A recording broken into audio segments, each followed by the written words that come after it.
ትንቢተ ዘካርያስ ሃሌሉያ። ትንቢተ ዘካርያስ እንግዲህ ትላንትና ፓስተር ዳኒ እንደነበረው ዘካርያስ ሐጌ ባገለገለበት ዘመን ያገለገለ ሰው ነው። የሐጌ ትውልድ ነው ማለት ነው። ነብይና ካህን የነበረ ሰው ነው። ልክ እንደነ ሕዝቅኤል ነብይና ካህን የነበረ ሰው ነው።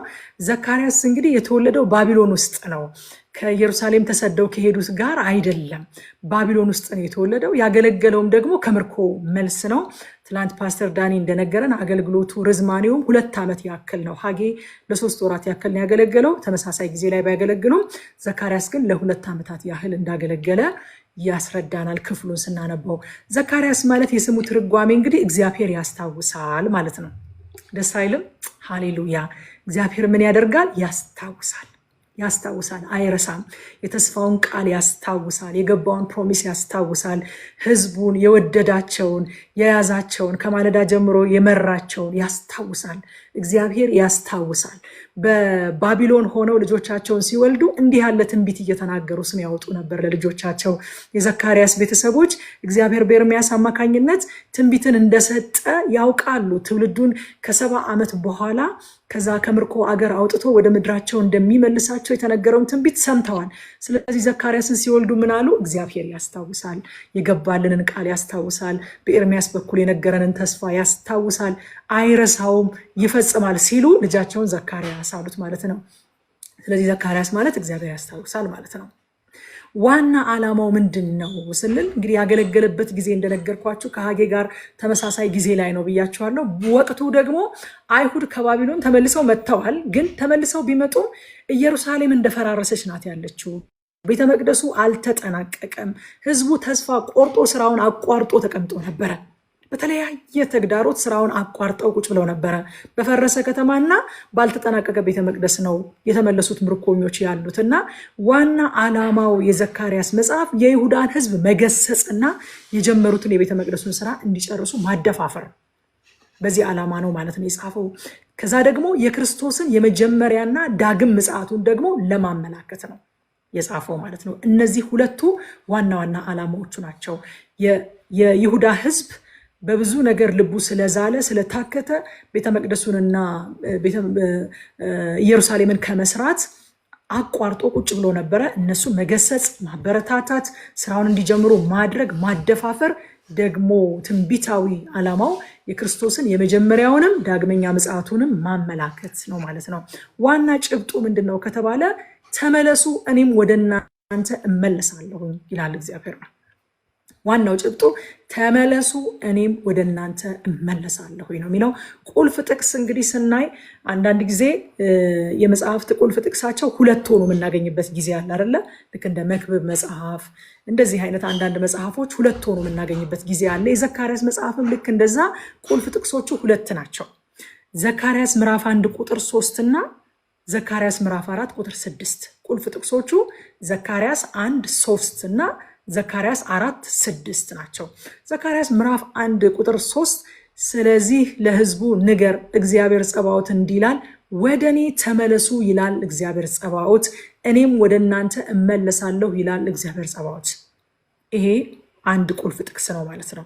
ሁለተኛው ቁልፍ ጥቅስ ደግሞ ዘካርያስ ምዕራፍ 4 ቁጥር 6 ነው።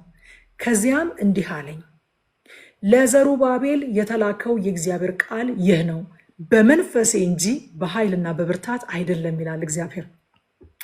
በጣም የምንወደው የምንጸልይበት ብዙ ጊዜ የምንነቃቃበት ብዙ ጊዜ የተሰበክ ነው የእግዚአብሔር ቃል ነው አይደለ?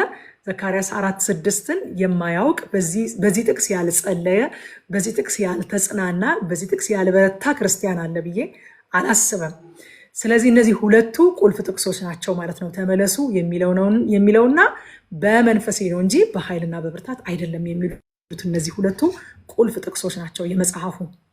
የመጽሐፉ ቁልፍ ቃልም እንደዚሁ ተስፋና መመለስ የሚል ነው። 2 ናቸው ቁልፍ ቃላቶቹም። አንደኛው ቁልፍ ቃል ተስፋ ነው። ሁለተኛው ቁልፍ ቃል ደግሞ መመለስ ነው። ስለዚህ ዘካርያስ ኢዝ ኦል አባውት ተስፋና መመለስ፣ ሪስቶሬሽን እና ሆፕ ነው የዘካርያስ ዋና ሐሳብ። ቁልፍ ቃሎቹ እነዚህ ናቸው ማለት ነው። እንግዲህ የዘካርያስ መጽሐፍ ስለ ክርስቶስ በጣም የሚናገር መጽሐፍ ነው። ቅድም ስጀምር ዚህን ስቀድማት እንዳልኩት ማለት ነው ዘካርያስን ትንሽ ብናደላለት ሌሎቹ ነቢያት የሚከፉ አይመስለኝም። ምክንያቱም ከታናናሽ ነቢያት የዘካርያስን ያህል ስለ መሲሁ ብዙ ትንቢት የተናገረ የለም። እንግዲህ ነቢያትን ታናናሽና ታላላቅ ብለን ከፍለን ስናይ በጸጋቸው እያወዳደርን ሳይሆን በጻፉት መጽሐፍ ቮሊዩም ነው እያወዳደርን ያለ ነው ብለናል አይደለ? ስለዚህ ከጻፉት መጽሐፍ ቮሊዩም ማነስ የተነሳ ታናናሽ ነቢያት የሚባሉትን ነቢያት ስናያቸው ስናወዳድራቸው ዘካርያስ ከሁሉም ይልቅ ስለ መሲሁ የተናገረ ስለ መሲሁ የተነበየ ነቢይ መሆኑ ለየት ያደርገዋል። የሱን ያህል ከታናናሽ ነቢያት መካከል የተነበየ የለም። እንደው አንዳንድ ዋና ዋና ነገሮችን ስለ መሲሁ የተናገራቸውን ነገሮች ባነሳ ንጉሱ ትሁት ሆኖ በአህያ ውርንጫ ይመጣል፣ በአህያ ላይ ተቀምጦ ይመጣል የሚለውን የተናገረው ዘካርያስ ነው። እንግዲህ ዘካርያስ ቤት ነው ይህንን የምናገኘው። ጌታ ኢየሱስ ክርስቶስ በ30 ዲናር ይሸጣል የሚለውን የተነበየልን የነገረን ዘካርያስ ነው። ድንገቴ ነገር እንዳልሆነ እንደው ተከራክሮ ስለተስማሙ የሰጡት ዋጋ እንዳልሆነ ለይሁዳ 30 ብር ዘካርያስ አስቀድሞ የተናገረውና የተነበየው ነገር እንደሆነ በዘካርያስ መጽሐፍ እናገኛለን። ጌታ ኢየሱስ ክርስቶስን እንደሚሰቅሉት ተንብዮልናል። እረኛውን ምታ መንጋው ይበተናል ያለንም ዘካርያስ ነው። ጌታ ኢየሱስ ክርስቶስ ተመልሶ በክብር ሲመጣ የወጉት ያዩታል ብሎ ደግሞ የተናገረውም ዘካርያስ ነው። ሰው ለአንድያ ልጅ እንደሚያለቅስ ያለቅሱለታል፣ የወጉት ያን ጊዜ ያዩታል። በመሲሁ አገዛዝ ዘላቂ ሰላምና ብልጽግና ይሆናል ብሎም ደግሞ እንዲሁ ተንብዮልናል ማለት ነው። የዘካርያስ መጽሐፍ አከፋፈል በጣም ቀላል ነው። 2 ቦታ ብቻ ነው የምንከፍለው። ከምዕራፍ 1 እስከ 8 እና ከምዕራፍ 9 እስከ 14 ድረስ 2 ቦታ ነው የምንከፍለው። የመጀመሪያው ከምዕራፍ 1 እስከ 8 ድረስ በአንድ ሌሊት የታዩ ተከታታይ ራእዮች ናቸው። 8 ራእዮችን አይቷል። 8ቱንም ራእዮች ያየው በአንድ ሌሊት ነው። ከምዕራፍ 9 እስከ 14 ስለ መሲሁና ስለ ወደፊቱ መንግስት ሊመጣ ስላለው ስለ መሲሁ መንግስት የተናገራቸውን ትንቢቶች የምናገኝበት ክፍል ነው ማለት ነው።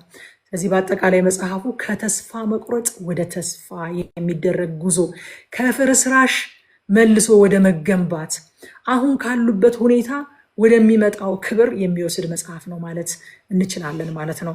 እንግዲህ እንዳልኳችሁ 5 ምዕራፎችን ስለሆነ ከበር የማደርገው መግቢያው ላይ ከዚህ በላይ አልቆይም።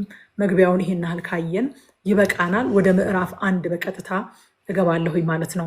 ዘካርያስ ምዕራፍ 1 ላይ ስንመጣ ወደ እግዚአብሔር ተመለሱ እሱም ወደ እናንተ ይመለሳል ብሎ ነው የሚጀምረው። በቃ ተመለሱ። ከቁጥር 1 እስከ 6 ድረስ ተመለሱ የሚል ሀሳብ ነው የምናገኘው። ከቁጥር 7 እስከ 21 የመጀመሪያዎቹን 2 ራእዮች ነው የምናገኘው። ስለዚህ ከ1 እስከ 6 የንስሐ ጥሪ ነው ማለት ነው። ቁጥር 3 ስለዚህ ለሕዝቡ ንገር ይላል እግዚአብሔር ጸባዖት፣ እንዲህ ይላል ወደ እኔ ተመለሱ ይላል እግዚአብሔር ጸባዖት፣ እኔም ወደ እናንተ እመለሳለሁ ይላል እግዚአብሔር ጸባዖት። በጣም ይገርማል። ሕዝቡ በአካል ከባቢሎን ተመልሷል። ባቢሎን አይደለም ያሉት፣ በአካል ተመልሰው መጥተዋል። በልባቸው ግን ወደ እግዚአብሔር አልተመለሱም ነበረ። ስለዚህ ከባቢሎን ተመልሶ የመጣውን ህዝብ እግዚአብሔር ምን ይላል? ተመለሱ ይላል። ተመልሰው የመጡትን ሰዎች ማለት ነው። ተመለሱ። እግራችሁ ነው እንጂ የተመለሰው፣ ልባችሁ ወደ እኔ አልተመለሰም። ፊዚካሊ ተመልሳችኋል። ፊዚካሊ ጂኦግራፊካል ለውጥ አድርጋችኋል። የአድራሻ ለውጥ አድርጋችኋል። ልባችሁ ግን አልተመለሰም። ስለዚህ በልባችሁ ወደ እኔ ተመለሱ የሚል ጥሪ በዘካርያስ በኩል ሲልክላቸው እናያለን። አንዳንድ ጊዜ ወዳጆቼ ልባችን ከእግዚአብሔር ሩቅ ሆኖ እግራችን ግን ቤተክርስቲያን ሲመላለስ ሊገኝ ይችላል። ለካ ቤተክርስቲያን በጣም የሚመላለሱ ከቤተክርስቲያን ቅጥር ግቢ የማታጧቸው ግን በልባቸው ከእግዚአብሔር የራቁ ሰዎችን ብታዩ አይግረማችሁ። ሰው ለቤተክርስቲያን ቀርቧል ማለት ለጌታ ቀርቧል ማለት አይደለም። እነዚህ ሰዎች ቤተመቅደሱ ወዳለበት የእግዚአብሔር መገኛ የእግዚአብሔር ማደሪያ ወደ ተባለችው ወደ ተስፋይቱ ምድር ወደ ኢየሩሳሌም ተመልሰው መጥተዋል። በአካል የሚያስፈልገው ቦታ የሚጠበቅባቸው ቦታ ላይ ተገኝተዋል። በልባቸው ግን ከእግዚአብሔር በጣም ርቀዋል። ስለዚህ ወዳጆቼ እግሬ የት ነው ያለው ከሚለው በላይ ልቤ የት ነው ያለው የሚለው ነገር ሊያሳስበን ይገባል ማለት ነው። የቤተክርስቲያን ፕሮግራሞችን ሚሳል ማድረግ ጥሩ ነው። ቤተክርስቲያን አገልግሎቶች ላይ የተለያዩ አክቲቪቲዎች ላይ መያዝ እኔ በጣም የምደግፈው ነገር ነው። በእውነት አገልግሎት ያሳድጋል። አገልግሎት ሽፍን ሽሽግ አድርጎ ከክፉ ነገር ያስመልጣል። በእውነት እኔ ከክፉ ነገር አምልጬበት አይቻለሁኝ። በአገልግሎት ተሸፍኜ በአገልግሎት ውስጥ ተሸሽጌ አድጌ አይቻለሁ፣ አምልጬ አይቻለሁ። ይጠቅማል። ቤተክርስቲያን ውስጥ አክቲቭ መሆን አለባችሁ። ግን ያ ብቻውን በቂ አይደለም። እግራችን ወደ ቤተክርስቲያን ቀርቦ ልባችን ከእግዚአብሔር ርቆ እንዳይሆን ማሰብና ቆም ብሎ ሁል ጊዜ ራሳችንን መመርመር ያስፈልጋል። ኢየሩሳሌም ያሉትን ሰዎች ነው፣ ባቢሎን ያሉትን አይደለም እግዚአብሔር ተመለሱ እያለ ያለው። ኢየሩሳሌም ያሉትን ሰዎች ዘካርያስን ልኮ ምን ይላቸዋል? ተመለሱ ይላቸዋል። ቁጥር 4 ላይ እንደ አባቶቻችሁ አትሆኑ ይላቸዋል። እንደ አባቶቻችሁ አትሆኑ። አባቶቻችሁ ወደ እኔ እንዲመለሱ ነቢያትን ስልክባቸው ባለመስማታቸው ለስደት ተዳርገዋል። አያችሁ ወዳጆቼ፣ አንዳንዴ ከራሳችን ስህተት ብቻ ሳይሆን ከሌሎችም ስህተት መማር መንፈሳዊ ጥበብ ነው። እግዚአብሔርም ከአባቶቻችሁ ተማሩ እንጂ ተመለሱ ስለው ያልተመለሰ ትውልድ የገጠመውን ችግር አላያችሁም ወይ? ግዴታ እናንተ ተላትማችሁ ነው ወይ መማር ያለባችሁ? ግዴታ ተጋጭታችሁ ብቻ ነው ወይ መማር ያለባችሁ? ተጋጭቶ መመለስ አንድ ነገር ነው። በእርግጥ ግን ከአባቶቻችሁ እኮ መማር ትችላላችሁ። ጠቢቡ ሰለሞን እንዳለው ማለት ነው፣ በሰነፍ ሰው እርሻ አጠገብ አለፍኩኝ አለ። እርሻው አረም ወሮት ሳይኮተኮት ሳይታረም አየሁት አለ። ከዛ ሰውየውን ታዘብኩት ወይንም አማሁት አይደለም ያለው፣ ለራሴ ትምህርትን ወሰድኩኝ አለ። አባቶቻችሁን አይታችሁ ነቢያቶች ልክ ተመለሱ ስላቸው ባለመመለሳቸው የገጠማቸውን ችግር አይታችሁ ተማሩና ድምፄን ሰምታችሁ ዛሬ ተመለሱ ይላቸዋል። ምክንያቱም ሲነግራቸው ቁጥር 5 እስከ 6 ድረስ አባቶቻችሁ አሁን የታሉ ይላቸዋል። አባቶችም አልፈዋል፣ ነቢያትም ያልፋሉ፣ የእግዚአብሔር ቃል ግን ለዘላለም ጸንቶ ይኖራል። ሃሌሉያ። ይሄ የተነገራቸው አባቶችም አልፈዋል፣ ይሄንን የተናገሩ ነቢያትም አልፈዋል አላቸው። የእግዚአብሔር ቃል ግን ለዘላለም ጸንቶ ይኖራል። ሃሌሉያ። ማቴዎስ ወንጌል ምዕራፍ 24 ቁጥር 35 ላይ ጌታ እንደዚህ ያለ፣ ሰማይና ምድር ያልፋሉ ቃሌ ግን አያልፍም አለ። የእግዚአብሔር ቃል ለዘላለም ጸንቶ ይኖራል።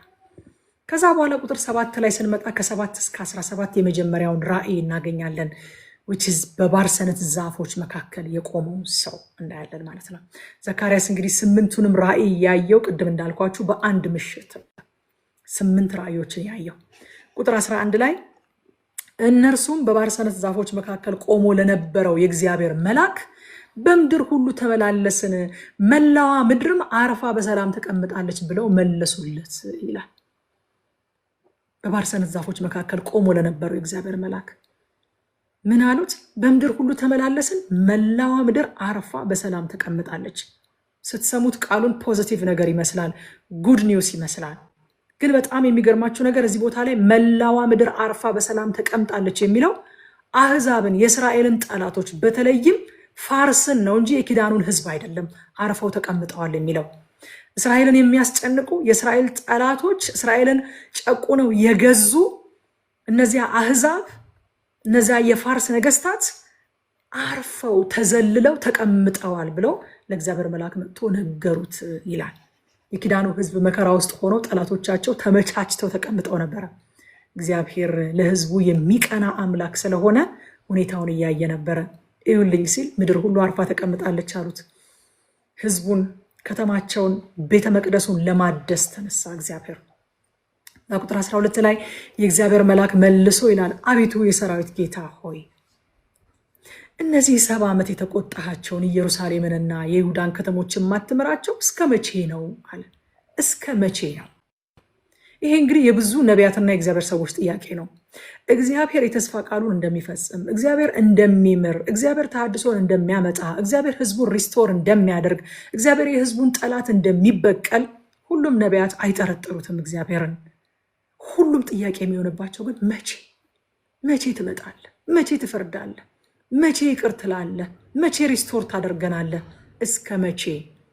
እስከ መቼ ብሎ ይጠይቀዋል ይላል።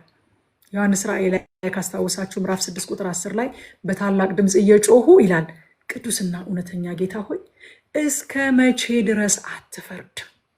ደማችንስ በምድር በሚኖሩት ላይ እስከ መቼ አትበቀልም አሉ ይላል። ደማችንን የማትበቀለው እስከ መቼ? እንደምትበቀል እናውቃለን፣ እንደምትፈርድ እናውቃለን። ክፋት እንደዚህ አይሎ እንደማይቀር እንደሚቀጣ በፍርድህ ጻድቅ እንደሆንክ አንድ ቀን በፍርድህ እንደምትመጣ እናውቃለን። ግን መቼ ነው ያ ቀን? የዘካርያስ ላይ የምናገኘው የመልአኩ ጥያቄ ይሄ ነው። መቼ ነው ያ ቀን? 70 ዓመት ተቆጣቸው፣ በቃ አሁን መቼ ነው በምህረት ወደ እነሱ የምትመጣው ብሎ ይጠይቀዋል። ከዛ ከ13 እስከ 17 በሚያጽናና ቃል መለሰለት ይላል። ሃሌሉያ! በሚያጽናና ቃል መለሰለት። እነዚህ የሚያጽናኑ ቃሎች ምንድን ናቸው? አይዞህ በርታ አይደሉም። የሰው ማጽናናት ነው እሱ። ሰዎች ሲያጽናኑን ይሄ ሊፕ ሰርቪስ ይሉታል አይደለ? ከማለት የዘለለ አይደለም። አይዞሽ፣ ቻዩ፣ አይዞህ በርታ፣ ቻል ማድረግ ነው። ከዚህም የከፋ ነገር አለ፣ የባሳት ታምጣ ነው የሚሉ ሰዎች ሲያጽናኑ የሚያጽናና ቃል ተናገረው ይላል። የእግዚአብሔር ማጽናናት ግን እንደሱ አይደለም ወዳጆቼ። ከንፈር ከመምጠጥ ይዘላል። አይዞሽ በርቺ፣ ቻዩ፣ ቻለው፣ ዋጥ አድርገው ከማለት ያልፋል። የእግዚአብሔር መጽናናት እውነተኛ ማጽናናትን ነው እግዚአብሔር የሚልከው። ማጽናናቶቹ ምንድን ናቸው ስትሉ፣ አንደኛ ስለ ጽዮንና ስለ ኢየሩሳሌም ቀንቻለሁኝ ብሎ አጽናናው። ሃሌሉያ! ሕዝቤን በመከራ በጭቆና በባርነት የሚያኖሩ አሕዛብ ተዘልለው ሲቀመጡ፣ ሕዝቤ ግን እንደዚህ በተስፋ መቁረጥ ግራ በመጋባት ውስጥ ተቀምጦ ሳየው ስለ ጽዮንና ስለ ኢየሩሳሌም ቀንቻለሁ ብሎ አጽናናው። እግዚአብሔር ይቅናላችሁ ወዳጆች፣ እግዚአብሔር ይቅናልን። ከዚያስ በጠላቶቿ ላይ እፈርዳለሁ። የእግዚአብሔር ማጽናናት እንደዚህ ነው። ቀንቻለሁ አለና በጠላቶቿ ላይ እፈርዳለሁ። ከዛስ ቤቴ እንደገና ይሰራል። ሃሌሉያ ሃሌሉያ። በእውነት እኔ ዛሬ በጣም እየተነካሁኝ ነው። ክፍሉን ሳላስተምር ወደ ጸሎት እንዳልገባ ሁሉ እየፈራሁኝ ነው። ቤቴ እንደገና ይሰራል። እግዚአብሔር ሲቀና እንደዛ ነው። በቃ እግዚአብሔር በመልካም ቃል በሚያጽናና ቃል መለሰለት ይላል። በሚያጽናና ቃል ሲመልስ እግዚአብሔር ቀንቻለሁ፣ ጠላቶቻችሁን እቀጣለሁ፣ ቤቴ እንደገና ይሰራል፣ የፈረሰውን ነገር እንደገና ይሰራል፣ ሪስቶር ያደርጋል እግዚአብሔር። ሃሌሉያ! የእግዚአብሔር ማጽናናት እንደዚህ ነው። በሪስቶሬሽን ነው የእግዚአብሔር ማጽናናት ወደ ህይወታችን የሚመጣው። የጠፋውን በመመለስ የፈረሰውን በመጠገን የጠፋውን ነገር መልሶ በማምጣት በዚህ ነው የእግዚአብሔር ማጽናናት ወደ ህይወታችን የሚመጣው። ከዚያስ ኢየሩሳሌም እንደገና ትባረካለች አለው። እንደገና ትባረካለች። ይሄ ነው የሚያጽናና ቃል። ይሄ ነው የአምላክ ማጽናናት። ይሄ ነው የእግዚአብሔር ማጽናናት። ከሰው ማጽናናት የሚለይ አምላካዊ ማጽናናት ማለት ይሄ ነው። መልካም ሲሆንልን የሚቀናብን ሳይሆን ክፉ ሲያደርጉብን የሚቀናልን አምላክ ነው እግዚአብሔር። እናንተ ወዳጆቼ እግዚአብሔር ቀናተኛ አምላክ ነው ሲባል በቀደም ረቁ ስታስተምር እየሰማው ነበረ፣ እየነገረችን ነበረ። የእግዚአብሔር ቀናተኝነት እኛ የስጋ ቀናት እንደምንቀና አይደለም፣ ወይንም ደግሞ የዚህ ዓለም ሰዎች እንደሚቀኑ ክፉ መንፈስ እንደሚቀና እንደዛ አይደለም። የእግዚአብሔር ቀናት እግዚአብሔር አይቀናብንም፣ ይቀናልናል እንጂ። እግዚአብሔር ለእኛ መልካም ሲሆንልን የሚቀናብን አምላክ አይደለም። ክፉ ሲያደርጉብን ግን ይቀናልናል እግዚአብሔር። ለሕዝቤ ቀንቻለሁኛል። አሁን ቀንቻለሁ። ለምን? ክፉ እያደረጉባቸው፣ እየጨቆኗቸው፣ እያስጨነቋቸው፣ እነሱ ግን በሰላም ተደላድለው አርፈው ተቀምጠው እየኖሩ ነው። ስለዚህ አሁን ለሕዝቤ ቀንቻለሁ ይላል እግዚአብሔር። ሌሎችን አማልክት አታምልኩ፣ ካሰመርኩላችሁ ከቀጠርኩላችሁ ቁጥር አትውጡ፣ እኔ እግዚአብሔር ቀናተኛ አምላክ ነኝ ሲል እኛ በመሄዳችን እሱ የሚጎልበት ነገር ስላለ አይደለም። እኛ በመኖራችን የሚጨመርለት ነገር ስላለ አይደለም። በመሄዳችን እንደምንጎዳ ስለሚያውቅ ነው።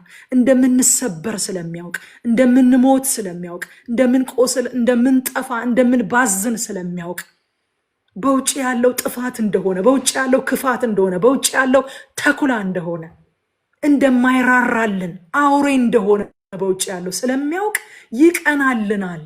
እሱ ስለሚጎልበት ሳይሆን እኛ ከሱ ስንርቅ የሚገጥመንን ነገር ስለሚያውቅ አይደለም። ሰይጣን የገዛ ማስተዋላችን ገደል ይከተናል ከእግዚአብሔር ስንርቅ ወዳጆቼ፣ የገዛ ማስተዋላችን። በቀደም ሐዋርያት ስራን ስናጠና ሐዋርያት ስራን እንድታዩት አበረታታችኋለሁኝ። ዩቲዩብ ቻናል ላይ አለ። በጣም በሚገርም ሁኔታ እግዚአብሔር እያስተማረን ነው እና እየነገርኳቸው ነበረ። እግዚአብሔር ከሱ ስንርቅ የምንሆነውን ነገር ብናይ እኮ እንዴት ተገዝተንና ታዘን እንደምንቀመጥ እና እንደዚህ ያልኳቸው እኔ ከጸጋ ውጭ ራሴን እፈራዋለሁ። ሰይጣንን አይደለም ራሴን እፈራዋለሁ። ከእግዚአብሔር ጸጋ ውጭ፣ ከእግዚአብሔር ምሕረት፣ ከእግዚአብሔር ጸጋ፣ ከእግዚአብሔር ምሪት፣ ከእግዚአብሔር ጥበቃ ውጭ ያለችውን ቲጂ እፈራታለሁ። እሷን ነው የምፈራት። ከሰይጣን በላይ የምፈራት እሷን ነው። ወዳጆች እግዚአብሔር የሚቀናልን ከሱ ስንለይ ከሱ ስንወጣ የሚገጥመንን ነገር ስለሚያውቅ ነው እንጂ መልካም ነገር ገጥሞን የተሻለ ነገር ገጥሞን እንደኛ አይነት ሰዋዊ አይነት ቅናት አይደለም። እግዚአብሔር ቀንቶብን ሳይሆን ቀንቶልን ነው። እግዚአብሔር በህዝቡ የሚቀናባቸው ሳይሆን የሚቀናላቸው አምላክ ነው። ቀንቼላቸዋለሁ እኛለ። ስለዚህ እግዚአብሔር ሆይ ስትቀና አንተ ምንድነው የምታደርገው? እኛ እኮ ስንቀና ሰውን እንጎዳለን። እኛ እኮ ስንቀና አታክ ነው የምናደርገው ሰውን። እኛ እኮ ስንቀና የሆነ አሲድ ምናምን ነው የምንደፋው ሰው ላይ። እግዚአብሔር ሆይ አንተ ስትቀና ምንድነው የምታደርገው? ጠላቶቻችሁ ላይ ፈርዳለሁ። አንተ ስትቀና ምንድነው የምታደርገው? ቤቴን እንደገና እሰራለሁ፣ ሪስቶር አደርጋለሁ። አንተ ስትቀና ምን ታደርጋለህ? እግዚአብሔር ሆይ እንደገና እባርካችኋለሁ። ሃሌሉያ! ይህች ናት የእግዚአብሔር ቅናት። ይህች ናት ቅዱስ ቅናት። ወዳጆቼ ቅዱስና እርኩስ ቅናት አለ። የዚህ ዓለም ቅናት እርኩስ ቅናት ነው። የዚህ ዓለም ቅናት ሰልፊሽ ቅናት ነው። ሰዎች ሲቀኑ ለራሳቸው ነው የሚቀኑት፣ ለእናንተ አይደለም የሚቀኑት። እግዚአብሔር ሲቀና ግን ለራሱ ሳይሆን ለእኛ ነው የሚቀናው፣ ለእኛ ነው። ቀንቼላቸዋለሁ እኛለ። ሃሌሉያ! ተስፋ ቆርጠዋል፣ ልባቸው ዝሏል፣ ስራ ቆሟል። ቤተ መቅደሱን ማደሳቸውን አቁመው እጃቸውን አጣጥፈው ቁጭ ብለዋል። በወቅቱ ምንም አይነት እንቅስቃሴ የለም ማለት እግዚአብሔር በስራ ላይ አይደለም ማለት ግን አይደለም። ከዛ ከቁጥር 18 እስከ 21 ሁለተኛው ራእይ ደግሞ እናገኛለን። አራቱን ቀንዶችና አራቱን የእጅ ሙያተኞች ያሳየናል ዘካርያስ። እነዚህ ቀንዶች ምንድን ናቸው? እነዚህ ቀንዶች እስራኤልን የጨቆኗትና ባድማ ያደረጓት መንግስታት መገለጫዎች ናቸው። አራቱ ቀንዶች ማለት ነው። ልክ እስራኤል ላይ እንዳደረጉባት በአራቱ ሙያተኞች አማካኝነት ደግሞ እነሱም ያው ተመሳሳይ ነገር ይሆንባቸዋል፣ የዘሩትን ያጭዳሉ ብሎ ይተረጉምለታል። ቀንዶቹ እንግዲህ እነዚህ አራቱ ቀንዶች አሶር፣ ግብፅ፣ ባቢሎን እና የፋርስና የሜዶን መንግስታት ናቸው ተብሎ ይታመናል። አራቱ የእጅ ሙያተኞች ደግሞ እንዲሁ አንዱ በአንዱ ላይ የሚነሱ ግብፅ፣ ባቢሎን፣ ፋርስና ግሪክ ናቸው ተብሎ ይታመናል። ወዳጆቼ የዚህ ዓለም ኃይልና ስልጣን ምንም ያህል ታላቅ ቢሆን፣ ምንም ያህል ብርቱ ቢሆን ፍጻሜያቸው ግን ከእግዚአብሔር ቁጥጥር ውጭ መሆን አይችልም። ፍጻሜያቸው ግን በእግዚአብሔር ኃይል፣ በእግዚአብሔር ሉዓላዊ ስልጣን መገዛት ነው የሚሆነው። እነዛ አራት ቀንዶች አዎ እስራኤልን ጨቁነዋል፣ አዎ ገዝተውታል፣ ረግጠውታል። ግን እግዚአብሔር ደግሞ አንዱን በአንዱ ላይ መልሶ አራት ሙያተኞች ልካለሁ እያለ ቀንድ የነበረውን ሙያተኛ ያደርገዋል። አራት ሙያተኞችን ልካለሁ። ምን ያደርጓቸዋል? እስራኤል ላይ የዘሩትን ያሳጭዷቸዋል። አንዱ አንዱን ያሳጭደዋል፣ አንዱ ለአንዱ እንደ ስራው ይከፍለዋል ብሎ እግዚአብሔር የአራቱን ቀንዶችና የአራቱን ሙያተኞች ራእይ ይተነትንለታል ወይንም ይተረጉምለታል ማለት ነው ለዘካርያስ። ስለዚህ ከዚህ ምዕራፍ ምን እንማር? ከዘካርያስ ምዕራፍ አንደኛ በአካል እግዚአብሔር ቤት እየዋልን በልባችን ከእግዚአብሔር እንዳንርቅ እንጠንቀቅ። ወዳጆቼ በጣም ዲሲትፉል ነው፣ በጣም አታላይ ነው። ልብ በጣም አታላይ ነው። ሲርቅ አይታወቅም። እግራችን እግዚአብሔር ቤት እያዘወተረ ነው ማለት፣ እግራችን የቤተ ክርስቲያን ፕሮግራም ላይ እያዘወተረ ነው ማለት ልባችን ከእግዚአብሔር ጋር ነው ማለት ላይሆን ይችላል። ስለዚህ በአካል እግዚአብሔር ቤት እየዋልን ቤተክርስቲያን እየዋልን በልባችን ግን ከእግዚአብሔር እንዳንርቅ እንጠንቀቅ። ሁለተኛ ከሌሎች ስህተት መማር መንፈሳዊ ጥበብ ነው። ከሌሎች ስህተት እንማር ወገኖቼ። ያለን ጊዜ ራሱ አጭር ነው። እየተሳሳተን ለመማር የሚበቃ ዘመን የለንም። ዘመኑ እንዴት እንደሚሮጥ አስባችሁታል? አይናችሁን ከድናችሁ ስትገልጡ ትላንትና አቅፋችሁ ላይ የነበሩት ልጆቻችሁ ዛሬ ቁመታቸው በልጧችኋል። ዘመኑ እንዴት እንደሚሮጥ ይሁት እስኪ። ጊዜ የለንም። ሁሉን ነገር ራሳችን ተሳስተን የምንማርበት ጊዜ የለንም። ጥበብ ነው ካለፈው ነገር መማር፣ ጥበብ ነው ከሌሎች ስህተት መማር። ከአባቶቻችሁ ተማሩ አለ እኮ እግዚአብሔር። ማለት ከፀሐይ በታች ያለ ነገር ሁሉ ከንቱ እንደሆነ ለማወቅ የሰለሞንን ያህል ሀብት፣ የሰለሞንን ያህል ስልጣን፣ የሰለሞንን ያህል ጥበብ የለንም እኛ። ስለዚህ ከሰለሞን እንማር። ሁሉን ነገር ተጋጭተን የምንማርበት ጊዜ የለንም። ስለዚህ ከሌሎች መማር መንፈሳዊ ጥበብ ነው። ሶስተኛ እግዚአብሔር ዝም ያለ ሲመስለንም የህዝቡን ጉዳት ያያል፣ ለህዝቡም ይቀናል። እህቴ እግዚአብሔር እየቀናልሽ ነው። ወንድሜ እግዚአብሔር እየቀናልህ ነው። ዝም ያለን ከመሰለን ተሳስተናል። ሲጎዱን እግዚአብሔር ዝም አይልም፣ እየቀና ነው። ለህዝቤ ቀናለሁኝ የሚል አምላክ ነው ያለን። አራተኛ ከችግራችን የሚበልጥ መፍትሄ በእግዚአብሔር ዘንድ አለ። አይገርማችሁም? ቀንዱን ሙያተኛ አድርጎ ያመጣዋል፣ የዘራውን መልሶ ያሳጭደዋል። ከችግሩ የሚበልጥ መፍትሄ በእግዚአብሔር ዘንድ አለ። ምዕራፍ 2 እንግዲህ መለኪያ ገመድ የያዘን ሰው ደግሞ ምዕራፍ 2 ላይ እናገኛለን። ቁጥር 1ን ስናነብ ቁጥር 1 እስከ 2 ድረስ እንደዚህ ይላል። ደግሞም ወደ ላይ ተመለከትኩ፣ እነሆ በእጁ የመለኪያ ገመድ የያዘ ሰውም በፊቴ አየው። እኔም የት ልትሄድ ነው አልኩት። እርሱም የኢየሩሳሌምን ርዝመትና ስፋት ምን ያህል እንደሆነ ለመለካት መሄዴ ነው አለኝ ይላል። የሚለካን ሰው አየ፣ ለመለካት መሄዴ ነው አለኝ ይላል። እንግዲህ መለካት የሚያመለክታቸው ነገሮች አሉ። መለካት ባለቤትነትን ያመለክታል። መለካት ጥበቃን፣ ፕሮቴክሽንን፣ ቅጥር ማድረግን ያመለክታል። መለካት መልሶ ማቋቋምን፣ ሪስቶር ማድረግን ያመለክታል። መለካት መለኮታዊ እቅድን ያመለክታል። በመጽሐፍ ቅዱስ እግዚአብሔር ኢየሩሳሌምን አልረሳኋትም፣ ለኢየሩሳሌም እቅድ አለኝ፣ የኢየሩሳሌም ባለቤቷ እኔ ነኝ፣ ኢየሩሳሌምን ጠብቃታለሁ፣ ኢየሩሳሌምን መልሼ አቋቁማታለሁኝ የሚል መልእክትን እያስተላለፈ ነው። መለኪያ የያዘ ሰው ወደ ኢየሩሳሌም ሲልክ ማለት ነው። ከዛ ቁጥር 4 ላይ እንዲህ አለው ይላል፣ ሩጥና ለዚያ ጎልማሳ እንዲህ ብለህ ንገረው፣ ፕሮባብሊ ለዘካርያስ ማለት ነው።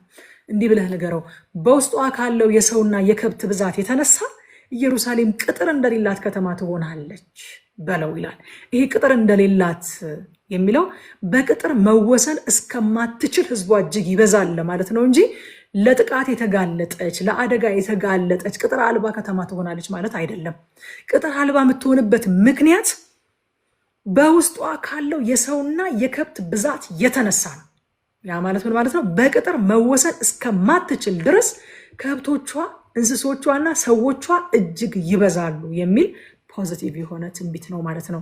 እዚሁ ዘካርያስ ላይ ምዕራፍ 10 ላይ ከቁጥር 8 እስከ 10 ድረስ እንደዚህ ይላል። ቁጥር 8 እና ቁጥር 10 የእግዚአብሔር ቃል እንደዚህ ይላል፣ በፉጨት እጠራቸዋለሁ፣ በአንድነት እሰበስባቸዋለሁ፣ በእርግጥ እቤዣቸዋለሁ፣ እንደ ቀድሞ ይበዛሉ ይልና ቁጥር 10 ላይ ከግብፅ እመልሳቸዋለሁ፣ ከአሶር እሰበስባቸዋለሁ፣ ወደ ገለአድና ወደ ሊባኖስ አመጣቸዋለሁ፣ በቂ ስፍራም አይገኝላቸውም ይላል።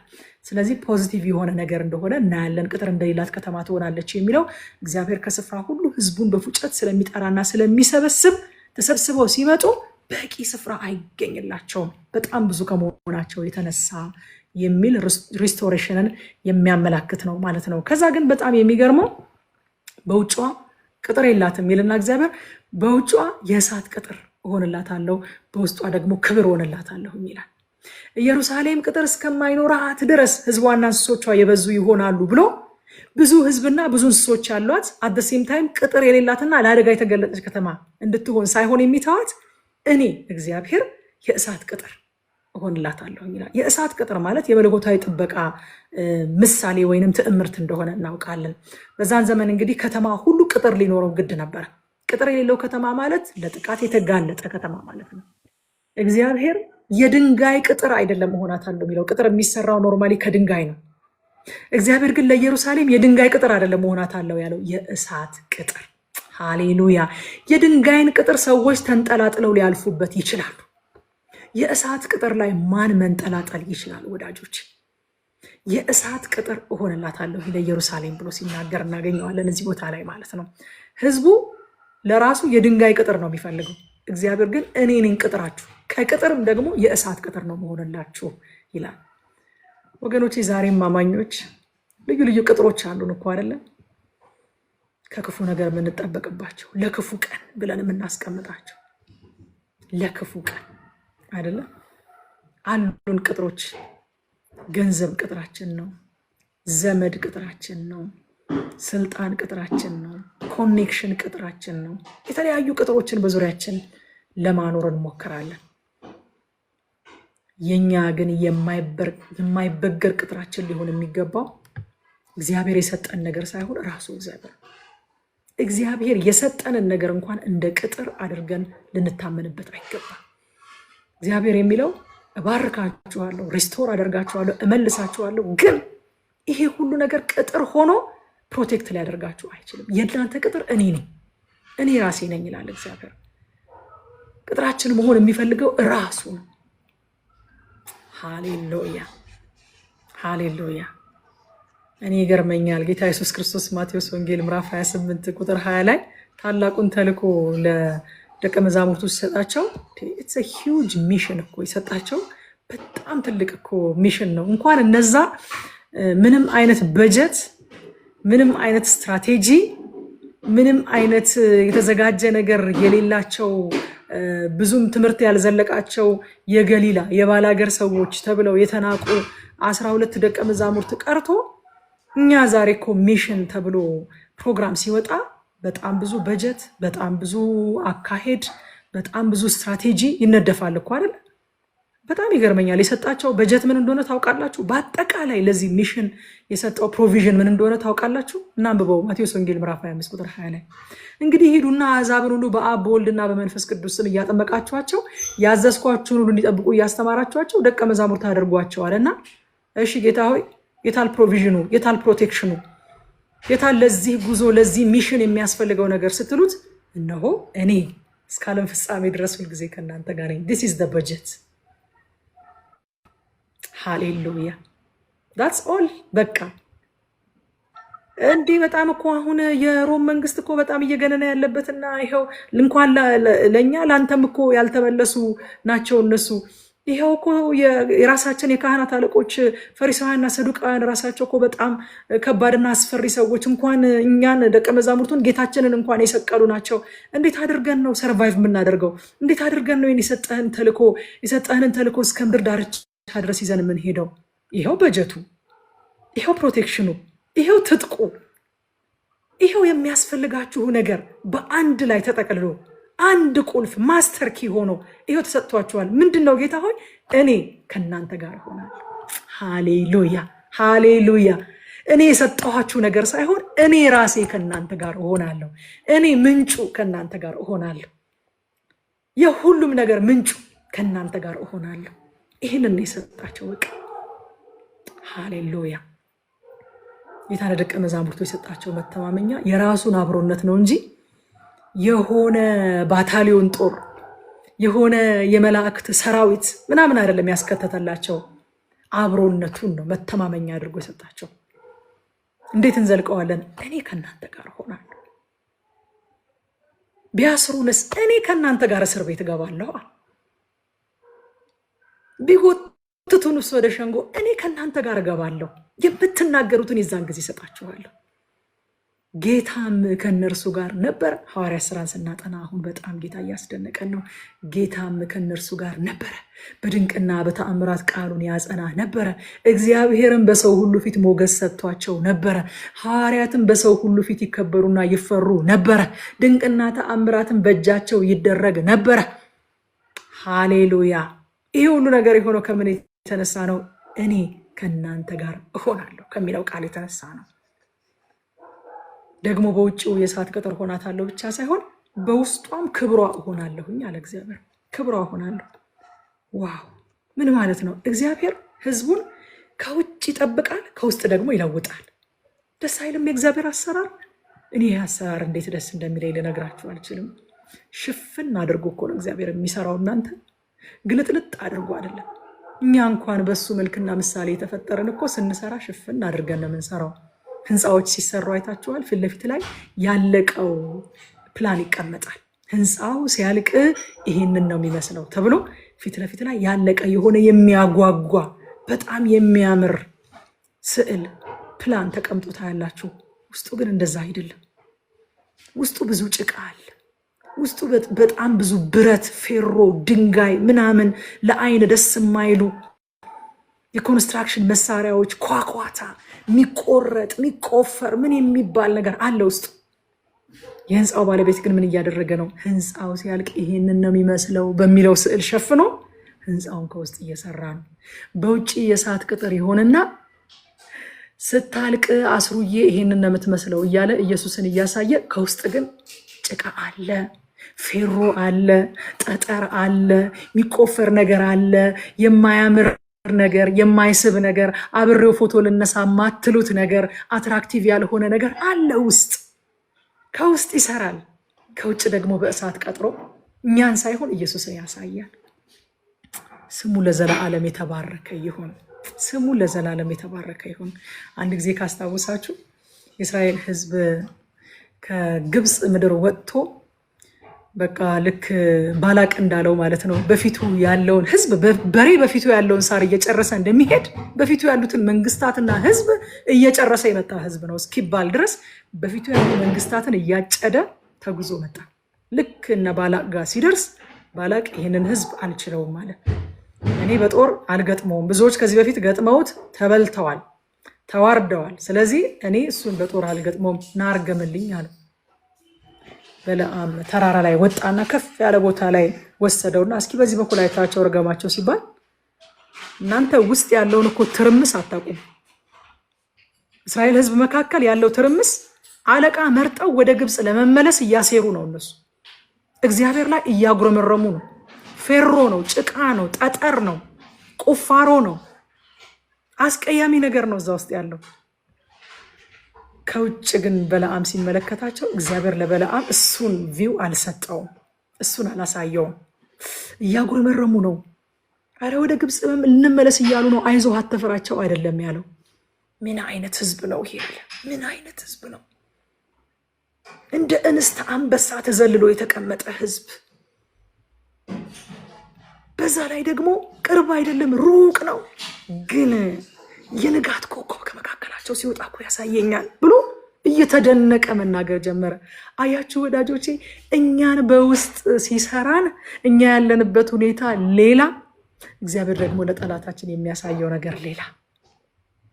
እግዚአብሔር በውጭ ቅጥር አድርጎ በእሳቱ ልጁን እያሳየ እኛን ደግሞ በውስጥ ያንን መልክ እንድንመስል በጭቃውም በጠጠሩም በመዶሻውም በምኑም እያደረገ ይሰራናል ማለት ነው። ጌታ ስሙ የተባረከ ይሁን። በውስጧ ክብሯ እሆንላታለሁ አለ። ከውጭ ጠብቃታለሁ፣ ከውስጥ ደግሞ እሳከታለሁ። በውስጧ ክብሯ እሆንላታለሁ አለ። ከዛ ከቁጥር 6 እስከ 7 ኑ ከባቢሎን ውጡ የሚል ጥሪ ታያላችሁ። ወደ ባቢሎን ነው። አሁን ደግሞ ይሄኛው መልእክት ኑ ከባቢሎን ውጡ። አይገርምም? እንግዲህ መጽሐፎቹን በሙሉ በመደዳ እያጠናን ስለመጣን ለታሪኩ ሁላችንም እንግዶች አይደለንም። መጀመሪያ ወደ ባቢሎን ትሄዳላችሁ። እንደውም ከዛ በፊት የመጣው መልእክት ምንድን ነው? ባቢሎን እንዳትሄዱ፣ እንዳትሰደዱ ተመለሱ፣ ንስሐ ግቡ፣ እግዚአብሔርን ስሙ፣ ታዘዙ፣ ባዕዳን አማልክትን ከመካከላችሁ አስወግዱ፣ ሰንበቱን ጠብቁ፣ ድሆችን አትጨቁኑ ሲባሉ አልሰሙም። በአመፃቸውና በበደላቸው ጸንተው ቆሙ። ከዛ በኋላ እግዚአብሔር ከበደላችሁና ከኃጢአታችሁ የተነሳ ይህን ፍርድ ቆርጫለሁኝ፣ ምንም ብትሉ አይቀየርም፣ ወደ ባቢሎን ትሰደዳላችሁ ሲል አሁንም አይሰሙም። አንሰደድም የሚሉ ነቢያትን ይከተላሉ። ትሰደዳላችሁ አላቸው። የእግዚአብሔር ቃል ከነሱ ቃል የጸና ስለሆነ ተሰደዱ። ከተሰደዱ በኋላ ደግሞ እንወጣለን፣ በ2 ዓመት ውስጥ እንመለሳለን የሚሉ ነቢያት ደግሞ ተነሱ። አትመለሱም፣ 70 ዓመት ትቆያላችሁ። ዛፍ ትከሉ፣ ልጆቻችሁን ዳሩ፣ ጥቂት አትሁኑ፣ ተዋለዱ፣ ብዙ፣ ለምትኖሩበት ሀገር ጸልዩ፣ 70 ዓመት ገና ስለምትቆዩ ተረጋጉ አላቸው እግዚአብሔር። ኖ አንቆይም አሉ። አሁንም ከነሱ ቃል ይልቅ እግዚአብሔር ቃል የጸና ስለሆነ 70 ዓመት ቆዩ። ገስዋት ከ70 ዓመት በኋላ ደግሞ ውጡ፣ ኑ ከባቢሎን ውጡ ሲባል ደግሞ አንወጣም የሚል ህዝብ መጣ። የአይሁድ ህዝብ እኮ በቃ ሁል ጊዜ ግራ ሲሉት ቀኝ ነው። እኔ በጣም ይገርመኛል እግዚአብሔር ምን አይነቱን ህዝብ እንደወደደ በጣም ይገርመኛል። እናቴ የምተረተው አንድ ተረት አለ። በዛውም እንደው ትንሽ ፈገግ አሰኝቻችሁ ልለፍ። ሴትዮዋ እንደው በቃ የምትባለውን ነገር ሁሉ አይሆንም ነው አሉ የምትለው እና ባሏ የሆነ ነገር ሲላት እሷ አይሆንም እንደምትለው ያውቃል፣ ተቃራኒውን እንደምትናገር ያውቃል አለች እና ቤተሰቦቹን መጎብኘት ከፈለገ ዛሬ አንቺን ቤተሰቦች እንጎበኛለን ይላታል አሉ። አይ የለም የኔን ቤተሰቦች ነው ዛሬ አንተን ቤተሰቦች ነው መንጎበኘው ትላለች። ስለዚህ አሰበው ተሳካለት፣ ይዟት ወደ እሱ ቤተሰቦች ይሄዳል ማለት ነው። እና እየሄዱ ወንዝ ሲሻገሩ አሉ እዛ ቦታ ላይ ደንግጦ ስለነበረ ደራሽ ውሃ መጥቶባቸው ደንግጦ ስለነበረ ይሄ ሲስተሙ ጠፋበትና ደራሽ ውሃ መጣና ሳሩን ያዢ ስላት አይ አረፋውን ነው የሚይዘው አለችና አረፋውን ይዛ ውሃ ይዟ ጥርጋላ አሉ። ደራሽ ውሃው ካለፈ በኋላ ዋናተኞች ገብተው ሴትዮዋን ሲፈልጓት ሰውየው ወደ ላይ እየዋኘ ሚስቱን ይፈልጋል አሉ። እና ምን ማለትህ ነው? ውሃ እኮ ሰውን ወደ ታች ነው የሚወስደው ሲሉት እኔ ሚስቴን አመልመቻ አጣሁት፣ ይሄኔ ውሃው ወደ ታች ነው የምንሄደው ሲላት የለም ወደ ላይ ነው የሚሄደው እያለች ወደ ላይ እየዋኘች ይሆናል አላሉ። የእስራኤል ሕዝብ ማለት እንደዛ ነው። በቃ እኔ ብሉይ ኪዳንን ሳጠና የገባኝ ነገር ይሄ ነው። በቃ ወደ ላይ እንሂድ ሲባሉ ወደ ታች ነው የሚሄዱት። ወደ ታች ነው ሲባሉ የለም ወደ ላይ ነው የምንሄደው። ባቢሎን እንዳትሄዱ ንስሐ ግቡ። አይ አንገባም። እሺ ባቢሎን ትሄዳላችሁ? አንሄድም። ባቢሎን ደግሞ ትሄዱ 70 ዓመት ትቀመጣላችሁ? አይ በ2 ዓመት ነው የምንወጣው። ከ70 ዓመት በኋላ እሺ ንውጡ? አይ አንወጣም። በቃ የዚችን ሴት ታሪክ ነው እኔ በእስራኤል ታሪክ ውስጥ የማየው። ብዙ አይሁድ የተመለሱ እንዳሉ ሁሉ ብዙ አይሁድ ደግሞ በባቢሎን ተመቻችተው ነበር። ከእግዚአብሔር ዓላማ ይልቅ በቃ ምቾታቸውን መርጠው ምርኮ አብቅቶ እንደ ምርኮኛ ሆኖ ተመቻችተው ይኖሩ ነበረ በባቢሎን ምድር ማለት ነው። ወዳጆቼ እነሱ ላይ መሳቅና በእነሱ መገረም በጣም ቀላል ነገር ሊመስል ይችላል ከኛ ህይወት ጋር ስናዛምደው። ዛሬም በጣም ብዙዎቻችን እግዚአብሔር ነፃ አውጥቶን ሳለ ከእግዚአብሔር ዓላማ ይልቅ የስጋችን ምቾት በልጦብን ነፃ እንዳልወጣ ሰው በባቢሎን የምንኖር ሰዎች እንዳለን ታውቃላችሁ። ባቢሎን ማለት የዓለማዊነት ምሳሌ ናት። እግዚአብሔር ነፃ አውጥቶን ሳለ ነፃ እንዳልወጣ ሰው አሁንም ባሪያ እንደሆነ ሰው የምንኖር ሰዎች አለን። ወገኖቼ ኃጢአት ሲን ኢዝ ስሌቭ ማስተር ይባላል። የባሪያ አሳዳሪ እንደዛ አይነት ካራክተር ነው ያለው። ሌላ ጌታ መጥቶ ነፃ ካላወጣችሁ በስተቀር ብድግ ብላችሁ በገዛ ሞራላችሁና ተነሳሽነታችሁ ከዛሬ ጀምሮ ኃጢአት አላደርግም ማለት አይቻልም። ምክንያቱም ኃጢአት ጌታችን ነው። ለምትታዘዙለት ለዚያ ባሮች እንደሆናችሁ አታውቁምን ብሏል ሐዋርያው ጳውሎስ በሮሜ ምዕራፍ 6 ላይ። ባይዘዌ ኃጢአት ስናደርግ የኖርነው በአጋጣሚ አልነበረም። ኃጢአት የኛ ስሌቭ ማስተር ነበረ፣ ገዢያችን ነበረ፣ የኃጢአት ባሮች ነበረን። ብድግ ብለን አንድ ቀን አልታዘዝህም ማለት አንችልም ነበረ። ነገር ግን በጌታ በኢየሱስ ክርስቶስ አምነን ስንድን ከኃጢአት ባርነት ነጥቆ አውጥቶናል። አሁን ኃጢአት በእኛ ላይ ስልጣን የለውም። ዛሬ የምናደርገውን ነገር ሁሉ የምናደርገው ወደን ፈቅደን ቮለንተርሊ ነው የምናደርገው። ተገደን አይደለም የምናደርገው። እኔ ከኃጢአት ባርነት በክርስቶስ ኢየሱስ አምኖ ያልወጣና ዳግመኛ ያልተወለደ ሰው ስለሚያደርጋቸው ነገሮች ያንን ሰው ጀጅ አላደርገውም። መጀመሪያ ከባርነት ነፃ መውጣት ነው ያለበት። ማንም ሰው ለጌታው እንደሚታዘዘው ኃጢአት ጌታው ስለሆነ መታዘዝ ግዴታው ነው ያ ሰው። ስለዚህ ያ ሰው ባለበት ቦታ ይሄን አታደርግ ያንን አታደርግ ብዬ ላስጨነቀውም አልፈልግም። እሱን ማሻሻል አይደለም ጥሪው። መጀመሪያ ከባርነት ነፃ መውጣት አለበት ያ ሰው። ከኃጢአት ባርነት ወጥተናል። ለጽድቅ እንድንታዘዝ የጽድቅ ባሮች ሆነናል። አሁን እኛ የኃጢአት ባሮች ነበር ለኃጢአት ስንታዘዝ ስንኖር። አሁን ደግሞ የጽድቅ ባሮች ሆነን ከኃጢአት ነፃ ወጥተናል። ለኃጢአት ትታዘዙ በነበረበት ጊዜ የኃጢአት ባሮች ሳላችሁ አለ ሐዋርያው ጳውሎስ ከጽድቅ ነፃ ነበራችሁ። ምን ማለት ነው? ለጽድቅ የመታዘዝ ግዴታ አልነበረባችሁም ያኔ። ባይ ዘ ሴም ቶከን ዛሬ ለኃጢአት የመታዘዝ ግዴታ የለብንም። ለምን? ነፃ ወጥተናል። ሃሌሉያ። እነዚህ ሰዎች ግን ነፃ ወጥተው ነፃ እንዳልወጣ ሰው እየኖሩ ነበረ፣ ባቢሎን ውስጥ እየኖሩ ነበረ። ዛሬም ክርስቲያን ነፃ ወጥቶ ነፃ እንዳልወጣ ሰው ሊኖር ይችላል፣ ቮለንቲር እያደረገ ማለት ነው። አንዳንድ ቢሮዎች ቮለንቲር አድርጋችሁ እንደምታውቁ ብዙዎቻችሁ አስባለሁኝ። ማለት የሆነ አቴንዳንስ ምናምን የመፈረም እኮ ግዴታ የለባችሁም አይደለ? ቮለንቲር ስታደርጉ ለምን ቮለንቲር ነው የምታደርጉት? ተቀጣሪ አይደላችሁም፣ ውል የላችሁም፣ አይከፍላችሁም። ያ ቢሮ የዛ ቢሮ ሰራተኞች አይደላችሁም። ወዳችሁ ነው የምትሄዱት፣ ፈቅዳችሁ ነው የምትሄዱት። እናንተ ናችሁ በዛ ጉዳይ ላይ የምትወስኑት። ዛሬም ከኃጢአት ባርነት ነፃ የወጣን ክርስቲያኖች ወደን ነው ፈቅደን ነው ቮለንቲር እያደረግን ነው። ተገደን አይደለም፣ ነፃ ወጥተናል። እነዚህ ሰዎች ነፃ ወጥተው በባርነት ውስጥ ይኖሩ ነበረ። ስለዚህ ምን ይላቸዋል? ኑ ኑ ከባቢሎን ውጡ። ባቢሎን የመኖሪያ ጊዜ አብቅቷል። የባርነት ጊዜ አብቅቷል። ነፃ ወጥታችኋል። አሁን የነፃነት ዘመን ነው። በባርነት ውስጥ እንዳለ ሰው አትኑሩ። ነፃ እንዳልወጣ ሰው አትኑሩ። ለዚህ ነው ሐዋርያው ጳውሎስ በገላትያ ምዕራፍ 5 ቁጥር 1 ላይ በነፃነት ልንኖር ክርስቶስ ኢየሱስ ነፃ አወጣ ይልና ዳግመኛ በባርነት ቀንበር እንዳትያዙ ይላል። ነፃ የወጣ ሰው ቮለንቲር ሊያደርግ ይችላል። እዛ ባሪያ የነበረበት ቦታ ተመልሶ ሄዶ ቮለንቲር ሊያደርግ ይችላል። ያልታዘዘበት ቦታ ማለት ነው። ራዕይ ምዕራፍ 18 ቁጥር 4 ላይ ከዚያም ከሰማይ ሌላ ድምፅ እንዲህ ሲል ሰማሁኝ ይላል፣ ሕዝቤ ሆይ በኃጢአቷ እንዳትተባበሩ ከመቅሰፍቷም እንዳትካፈሉ ከእርሷ ውጡ። ከባቢሎን ማለት ነው። ከእርሷ ውጡ የሚል ድምፅን ሰማሁኝ ይላል። ወገኖቼ ስጋ በባህሪው አሮጌ ነገር ይመቸዋል። ታውቃላችሁ አይደል? አዲስ ነገር ለመልመድ በጣም ነው የምንቸገረው።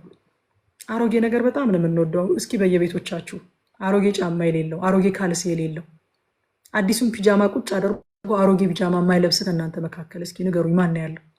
ስንወድ በቃ ይመቸናል። የተሟሸ ነው፣ ይመቸናል፣ የምናውቀው ነው። በቃ ስጋ በባህሪው አሮጌ ነገርን መልቀቅ በጣም ያሳስባል። በጣም ብዙ ካልሲ እያለ በቃ ያችን የተቀደደችዋን ካልሲ ለምንድነው ማንጥላት?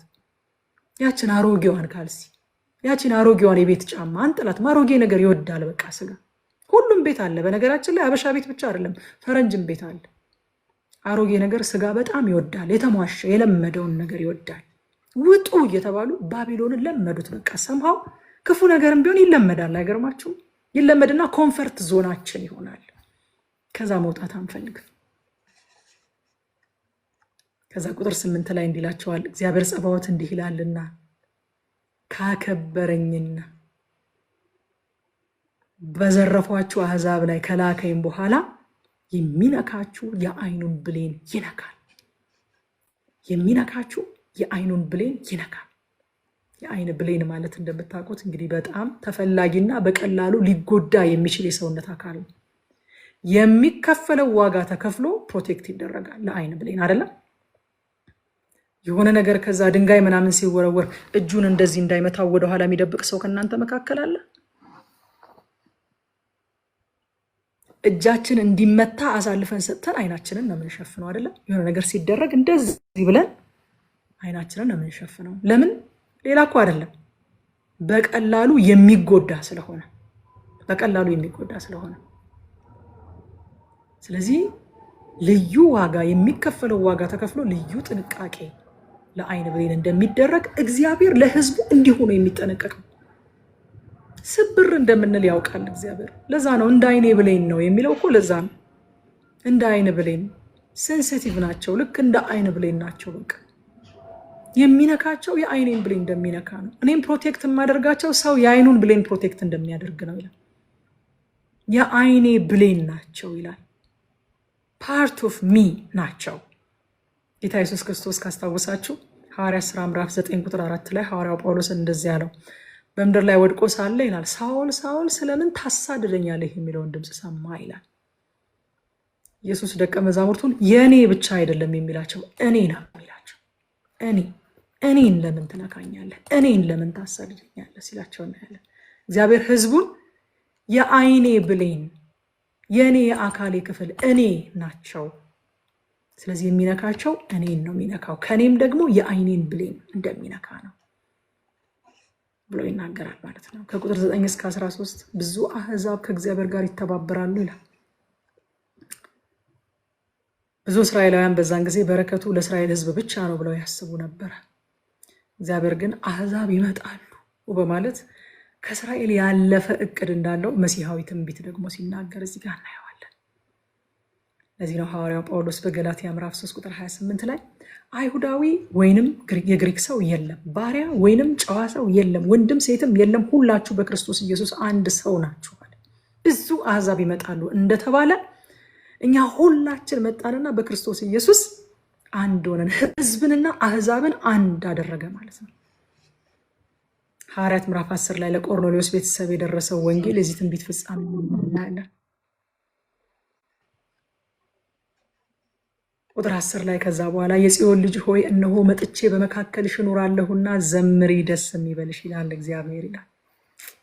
ደስ ይበልሽ ሲል በረከት እልክልሻለሁና ሳይሆን መጥቼ በመካከልሽ እኖራለሁና ደስ ይበልሽ። ይሄ እንግዲህ የዘላለም የእግዚአብሔር እቅድ እንደሆነ እናውቃለን። እግዚአብሔር ከህዝቡ ጋር መኖር ሰውን ሲፈጥር ጀምሮ እግዚአብሔር ዓላማው ከሰው ልጆች ጋር መኖር ከእግዚአብሔር ጋር ለመኖር ነው የተፈጠርነው። ያ እቅድ በኃጢአት ምክንያት ሲበላሽም እግዚአብሔር በመገናኛው ድንኳን አማካኝነት በህዝቡ መካከል ድንኳን ስሩልኝ ብሎ ከህዝቡ ጋር ያድር ነበር። አሁን ምን አለ? ጽዮን ሆይ አለ፣ የጽዮን ልጅ ሆይ እነሆ መጥቼ በመካከልሽ እኖራለሁና ዘምሪ ደስ ይበልሽ ብሎ ትንቢትን ተናገረ። ደግሞ ይሄንን የዘላለም እቅዱን እንዳልተወ ሐሳቡን እንዳልቀየረ ተናገረ። ይሄ የእግዚአብሔር እቅድ በክርስቶስ የመጀመሪያ ምጽአት ፍጻሜ አግኝቷል። ዮሐንስ ወንጌል ምዕራፍ 1 ቁጥር 14 ላይ ቃልም ሥጋ ሆነ ጸጋንና እውነትን ተመልቶ በእኛ አደረ። ይሄ በእኛ አደረ የሚለው አማንጋስ በመካከላችን አደረ ነው የሚለው። ይሄ በእያንዳንዳችን ውስጥ ያደረውን መንፈስ ቅዱስን አመላካች ሳይሆን በህዝቡ መካከል ያደረውን እግዚአብሔርን አመላካች ነው። አማንጋስ በመካከላችን ድዌል አደረገ፣ አደረ። ልክ በእስራኤል ህዝብ መካከል የሮቤል ድንኳን፣ የዮሴፍ ድንኳን፣ የስምዖን ድንኳን፣ የይሁዳ ድንኳን ተብሎ በመካከል ደግሞ የእግዚአብሔር ድንኳን እንደነበረች ማለት ነው። በህዝቡ መካከል ያደር እንደነበረ በክርስቶስ ኢየሱስ በኩል ቃልም ሥጋ ሆነ ጸጋንና እውነትን ተመልቶ አሁን ደግሞ በመካከላችን በእኛ መካከል አደረ ይለናል ዮሐንስ ማለት ነው። አንድ ልጅም ከአባቱ ዘንድ እንዳለው ክብር የሆነውን ክብሩን አየ። ይሄ ትንቢት ደግሞ ወደፊት ሙሉ ለሙሉ ፍጹም የሆነ ኮምፕሊት የሆነ ፍጻሜውን የሚያገኝበት ጊዜ ደግሞ ይመጣል። ራዕየ ዮሐንስ ምዕራፍ 21 ቁጥር 3 ላይ እንደዚህ ይላል፣ ታላቅም ድምፅ በሰማይ እነሆ የእግዚአብሔር ድንኳን በሰዎች መካከል ነው፣ ከነርሱም ጋር ያድራል፣ እነርሱም ህዝቡ ይሆናሉ፣ እግዚአብሔርም ራሱ ከነርሱ ጋር ሆኖ አምላካቸው ይሆናል ሲል ሰማ ዮሐንስ። እግዚአብሔር እቅዱን አይለውጥም። አይገርማችሁ? እርሱ ራሱ አይለዋወጥም፣ እቅዱንም አይለውጥም። የሰው ልጆችን ሲፈጥር በመካከላቸው አብሯቸው ለመኖር ፈጠረ። ኃጢአት ያንን አበላሸ። እስራኤላውያንን እንደ ጥላ አድርጎ በመካከላቸው ሲያደር አሳየ። በክርስቶስ ኢየሱስ የመጀመሪያውን እግዚአብሔር በህዝቡ መካከል ማደሩን ደግሞ የትንቢቱን ፍጻሜ ገለጠ። በመጨረሻ ደግሞ ይሄ ሙላት የሚያገኝበት ኮምፕሊት የሚሆንበት ጊዜ ደግሞ ይመጣል። ያ ታላቅ ድምፅ ምን አለ? የእግዚአብሔር ድንኳን በሰዎች መካከል ነው፣ ከእነርሱም ጋር ያድራል፣ እነርሱም ህዝቡ ይሆናሉ፣ እግዚአብሔርም እሱ ራሱ የት ሆኖ? ከነርሱ ጋር ሆኖ አምላካቸው ይሆናል ይላል። ይሄ የዘላለም እቅዱ ነው።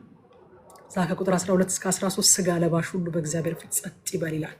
ትላንት ፓስተር ዳኒ ስለዚህ ሀሳብ እየነገረን ነበር። ከትላንት ወዲያ ፓስተር ካሌብ እየነገረን ነበር ስለዚህ ሀሳብ። ስጋ ለባሽ ሁሉ በእግዚአብሔር ፊት ጸጥ ይበል። በመጨረሻ ፋይናሊ እግዚአብሔር ጥያቄን ሁሉ ስለሚመልስ፣ እግዚአብሔር እንባን ሁሉ ስለሚያብስ፣ ከመደነቅ በቀር ከአምልኮ በቀር ሌላ ንግግር አይኖርም። ስጋ ለባሽ ሁሉ በእግዚአብሔር ፊት ጸጥ ይላል። ራዕየ ዮሐንስ ምዕራፍ 8 ቁጥር 1 ላይ በጉ ይላል። 7ቱን ማህተም ታውቃላችሁ፣ ስንደርስ ደግሞ በደንብ እናጠነዋለን። ራዕይ 8 ቁጥር 1 ላይ በጉ 7ኛውን ማህተም በፈታ ጊዜ ግማሽ ሰዓት ያህል በሰማይ ዝምታ ሆነ። ምን ሆነው ነው? ጥያቄ አልቆ ነው። ማህተም ሁሉ ተፈታ። መጀመሪያ ዮሐንስ ያለቀሰው ለምንድን ነው? ማህተሙን ማን ይፈታዋል? መጽሐፉን ማን ይከፍተዋል? አሁንስ መጽሐፉ ተከፍቷል፣ ማህተሙ ተፈቷል። 7ኛው ማህተም ሲፈታ እኩል ሰዓት፣ ግማሽ ሰዓት ያህል በሰማይ ታላቅ ጸጥታ ሆነ፣ ዝምታ ሆነ። አለቀ። ጥያቄ ማን ይፈታዋል? ማን ይገልጠዋል? የሚሉ ጥያቄዎች አለቁና አምልኮ ራሱ የዝማሬ አምልኮ አይደለም፣ የዝምታ አምልኮ with awe and amazement። ጸጥ፣ በመገረም ብዛት ጸጥ ብላችሁ አታውቁ? ጸጥ በቃ እጄን ባፌ ላይ እጭናለሁ እንዳለዩ ማለት ነው። ሁሉ እጃቸውን ባፋቸው ላይ ጭነው እኩል ሰዓት ያህል ጸጥታ ሆነ። ዝምታ ራሱ አምልኮ ይሆናል ማለት ነው። ምን እንማር ከዚህ ምዕራፍ? አንደኛ እግዚአብሔር ለሕዝቡ ከየትኛው ምድራዊ ቅጥር ይልቅ የበረታ የእሳት ቅጥር ነው። እግዚአብሔር ይቅጠረን ወዳጆቼ። እግዚአብሔር ቅጥር ይሆንልን፣ ገንዘብ ቅጥር አይሁንልን። የምናውቃቸው ሰዎች፣ ስልጣን፣ እውቅና፣ እነዚህ አስተማማኝ ቅጥር ሊሆኑ አይችሉም። እግዚአብሔር ይቅጠረን። ሁለተኛ በመንፈሳዊ ባቢሎን ውስጥ ተመቻችተን አንቀመጥ። ነፃ እንደወጣ ሰው እንኑር። በቃ ነቃ ብለን ለነፍሳችን እንንገራት። አንዳንድ ጊዜ ሳትወድ በግዷ እዛ እንደተቀመጠች ታስመስላለች ነፍሳችን። ታውቃላችሁ አይደለ? በእግዚአብሔር እውነት ላይ እየዋሸች እኮ ነው። አንቺ ነፍሴ አትዋሺ፣ ነፃ ወጥተሻል። ተገደሽ አይደለም፣ ወደሽ ነው አሁን እዚህ ያለሽው። መውጣት ትችያለሽ። እግዚአብሔር እየጠራሽ ነው። ነፃ አውጥቶሻልና ነፃ እንደወጣ ሰው ኑሪ ብለን ነፍሳችንን ልናናግራት ይገባል። ትችያለሽ መውጣት። የኃጢአት ባሪያ አይደለሽም። ከኃጢአት ባርነት ነፃ አውጥቶሻል። ዕዳ የለብሽም። ዕዳ ስለነበረብን እኮ ነው በፊት ብድግ ብለን መውጣት የማንችል የነበረው። አሁን ግን ዕዳችን በክርስቶስ ኢየሱስ መስቀል ደም ተከፍሎልናል። ስለዚህ ነፃ ወጥተናል። ነፃ እንደወጣ ሰው መኖር እንችላለን። ሶስተኛ ጌታ የአካሉ ብልቶች አድርጎናል። ስለዚህ የሚነካን በቀጥታ እሱን ይነካል። አራተኛ ዛሬ ያለን ጥያቄ ሁሉ ያበቃል። ጥያቄ ሁሉ ማብቂያ አለው፣ ያበቃል። በመጨረሻ at the end of the day በመደነቅ ማምለክ ብቻ ይሆናል። ክብር ለእግዚአብሔር ይሁን። እነዚህን ፖይንቶች ፖስት አደርጋቸዋለሁ። ሃሌሉያ፣ ጌታ ስሙ ይባረክ።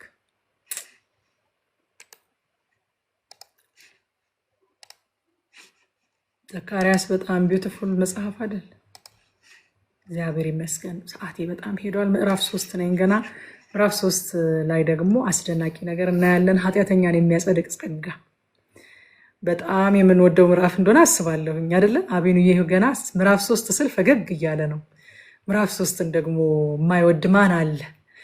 ለምዕራፍ 3 የማያደላ በዚህ ውስጥ ማን አለ? እስኪ ምዕራፍ 3 ቁጥር 1 ገና ሲጀምር እርሱም ሊቀ ካህኑን ኢያሱን በእግዚአብሔር መልአክ ፊት ቆሞ ሰይጣንም ሊከሰው በስተቀኙ ቆሞ አሳየኝ ይላል።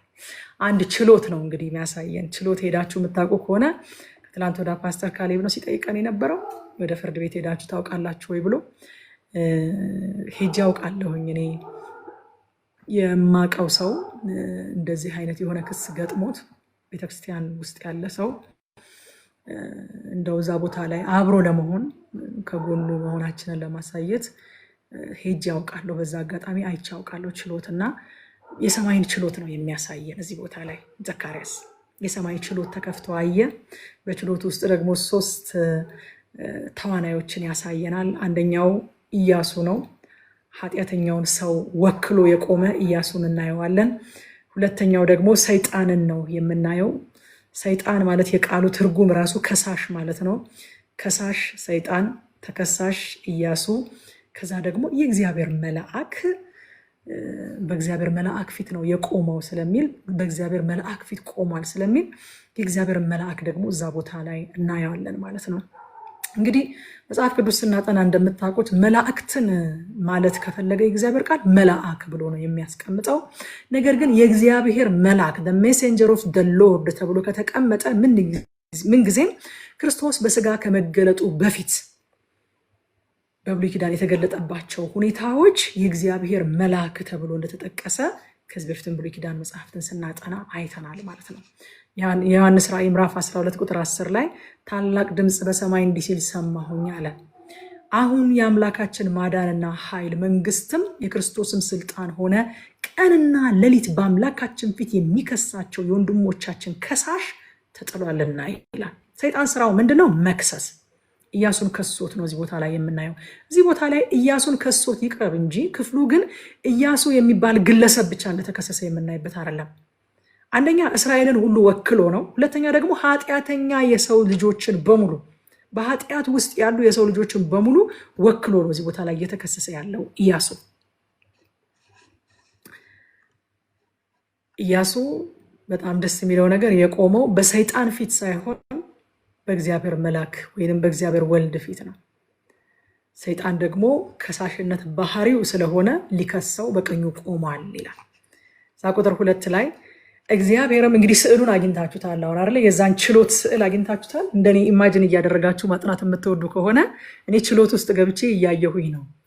ዳኛ አለ እዛ ቦታ ላይ፣ ከሳሽ አለ፣ ሰይጣን ይባላል። ተከሳሽ አለ፣ እኛን ሁሉ በውስጡ ይዞ የቆመ ኢያሱ ይባላል።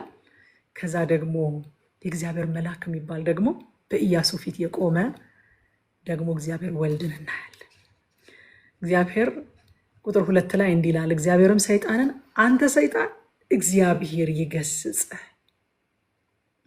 ኢየሩሳሌምን የመረጠ እግዚአብሔር ይገስጽ፣ ይህ ሰው ከእሳት የተነጠቀ ትንታግ አይደለምን አለው ይላል። አቤት በቃ ይህንን ክፍል ብቻ እየተነጋገረን ብንቆይ ደስታዬ ነው። አልቻልኩት ነበረ። በጣም ብዙ ነገር ነው የማየው ወዳጆቼ። እኔ በዚህ ውስጥ ስድብ፣ ማንጓጠጥ፣ ማንቋሸሽ፣ አልባሌ ቃላትን መጠቀም የበላይነት ሳይሆን የደካማነት የተጠቃ አስተሳሰብ መገለጫ ነው። እግዚአብሔር ሰይጣንን በመስደብ በማንቋሸሽ እና ያልተገባ ነገር በመናገር አይደለም የበላይ መሆኑን የሚያሳየው። ዋው!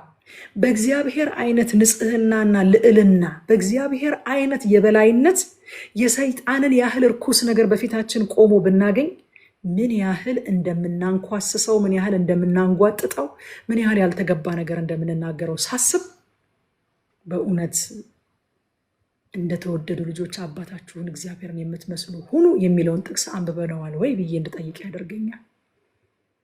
እግዚአብሔር የክብር ቃል ነው የሚመስለው እኮ በፍጹም ተግሳጽ ራሱ አይመስልም የተናገረው። አንተ ሰይጣን እግዚአብሔር ይገስጽ። ይሁዳ በጣም ይገርመኛል ስለ እንደዚህ አይነት ነገር ሲናገር።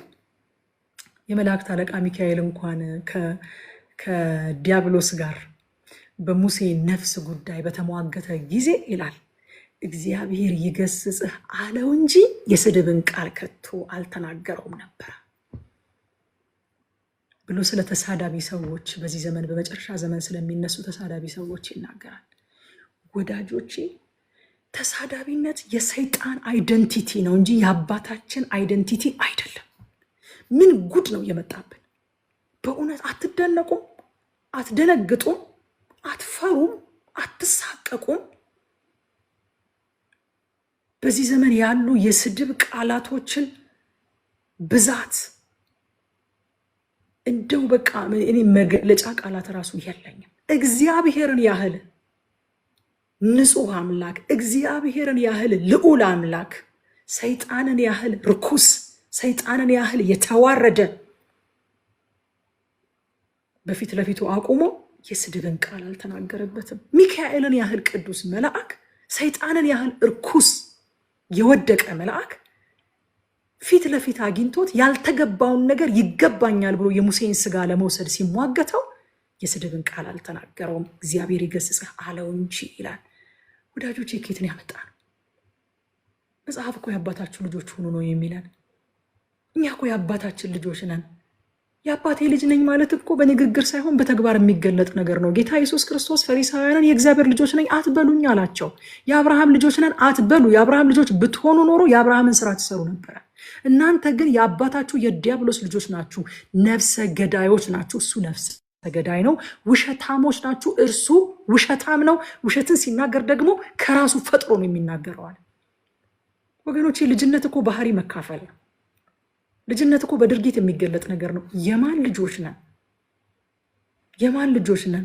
እንደው የደህና ቤተሰብ ልጅ እንኳን እኮ አባትና እናቱን ላለማሰደብ የከሌ ልጅ ስለሆንኩኝ ብሎ ራሱን ይገዛል።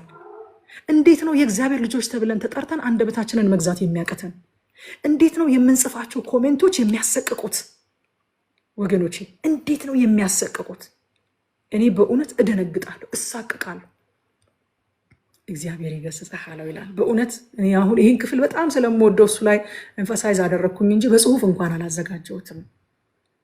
ግን እግዚአብሔር ምሕረት ያደርግልን። ደግሞ ይህንን አዌርነስ ክሬት እናደርግ። በእውነት የሚሳደቡ ሰዎችን እንጸልይላቸው፣ እንምከራቸው። የማን ልጆች እንደሆኑ፣ የማን ባህሪ ተካፋዮች እንደሆኑ፣ ስድብ የአባታችን ባህሪ እንዳልሆነ እናሳስባቸው፣ እናስታውሳቸው።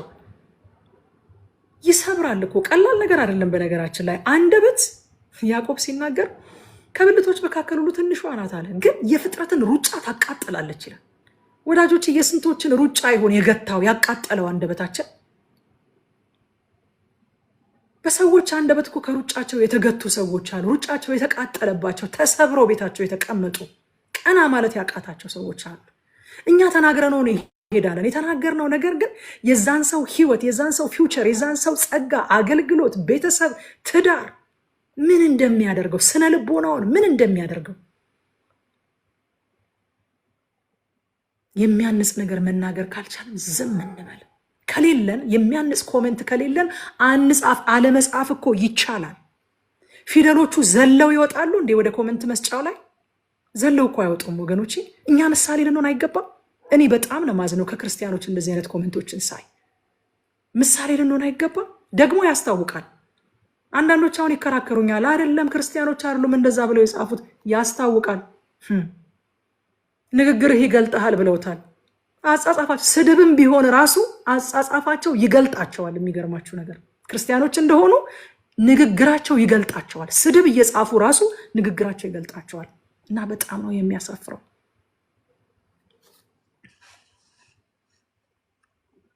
እዚህ ቦታ ላይ እግዚአብሔር እንደዚህ ብሎ ጨዋ አምላክ ነው ያለን፣ ጨዋ አባት ነው ያለን። ሰይጣንን እንኳን የስድብ ቃል የማይናገረው መሰደብ ስለሚገባው ነው የሰደብኩት ልትሉ አትችሉም። ሰይጣን ሊሰደብ ይገባዋል። እግዚአብሔርም አልሰደበውም፣ ሚካኤልም አልሰደበውም። አንድ ሰው መሰደብ የሚገባው ነገር ስላደረገ እኛ እሱን የመስደብ መብት አለን ማለት አይደለም። ወይንም እኛ እሱን መስደባችን ትክክል ነው ማለት አይደለም። ትክክል ሆኖ ሳለ ሚካኤል እግዚአብሔር ይገስጽህ አለው እንጂ በሙሴ ስጋ ሲሟገተው ሌላ የስድብን ቃል አልተናገረውም ይላል ይሁዳ። ይሁዳ 9 ላይ ሄዳችሁ ታገኙታላችሁ። ይሁዳ 1 ቁጥር ነው ያለው። ቁጥር 9 ላይ ሄዳችሁ ታገኙታላችሁ ይህንን ቃል። የባህሪው ተካፋይ ነኝ፣ የባህሪው ተካፋይ ነኝ፣ የእግዚአብሔር ልጅ ነኝ፣ ከማይጠፋ ዘር ተወልጃለሁኝ ብሎ ማለት ዝም ብለን እንደው ይቅርታ አድርጉልኝና ለቃሉ ጉራ የምንቸረችርበት መንገድ ሳይሆን የባህሪው ተካፋዮች መሆናችንን ራሳችንን በመግዛት በተግባር የምናሳይበት ይሆነልን።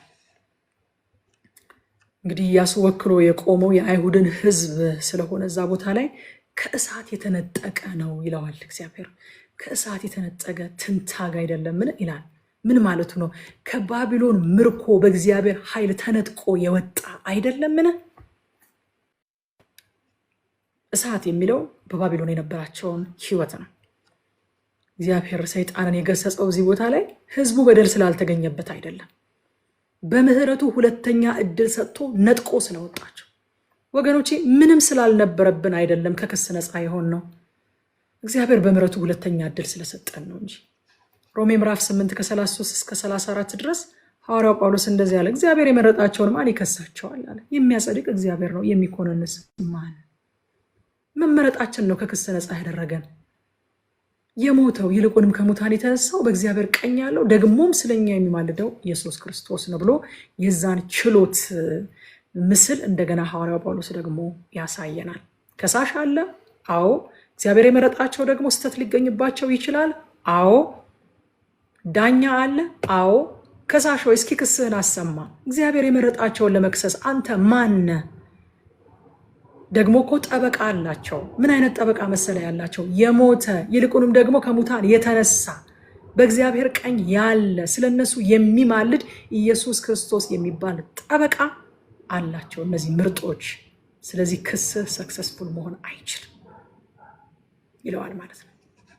ስለዚህ ዛሬ የሰይጣንን ክስ የማናስተናግደው በደል ስለማይገኝብን አይደለም፣ ከእሳት ከባቢሎን ከዓለም ነጥቆ ባወጣን በክርስቶስ ፊት በመቆማችን ነው።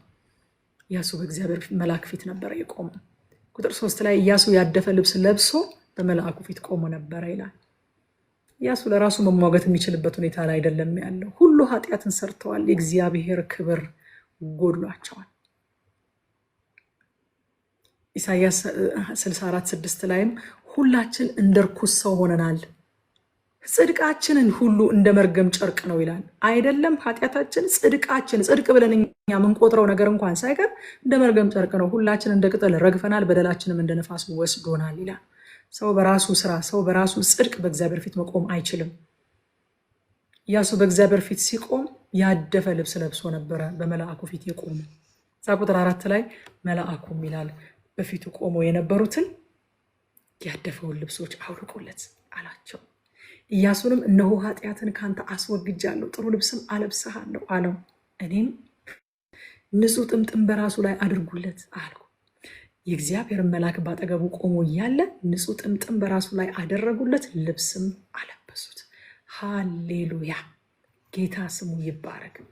ኢያሱ ራሱ ልብሱን አላነጻም።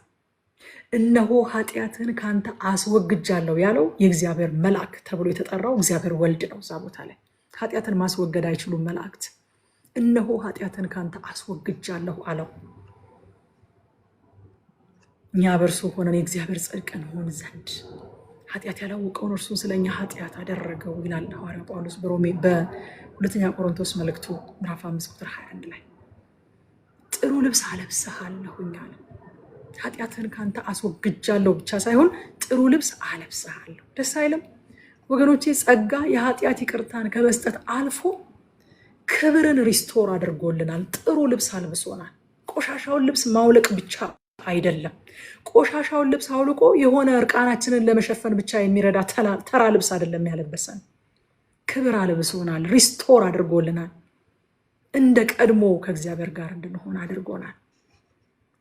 ከዛ ቁጥር 6 እስከ 7 እግዚአብሔር ኢያሱን ለታማኝነት ሲጠራው ደግሞ እናያለን። ምክንያቱም ጽድቅ በስራ ባይገኝም ኢያሱ የተቀበለው ጽድቅ ግን ታማኝነትና ቅድስናን የሚያፈራ ነው።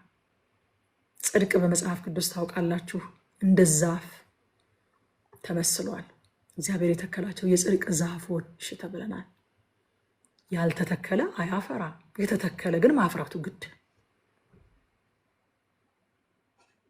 በማፍራት አንተከልም፣ በመተከል ግን እናፈራለን። በመስራት አንጸድቅም፣ ስለጸደቅን ግን እንሰራለን።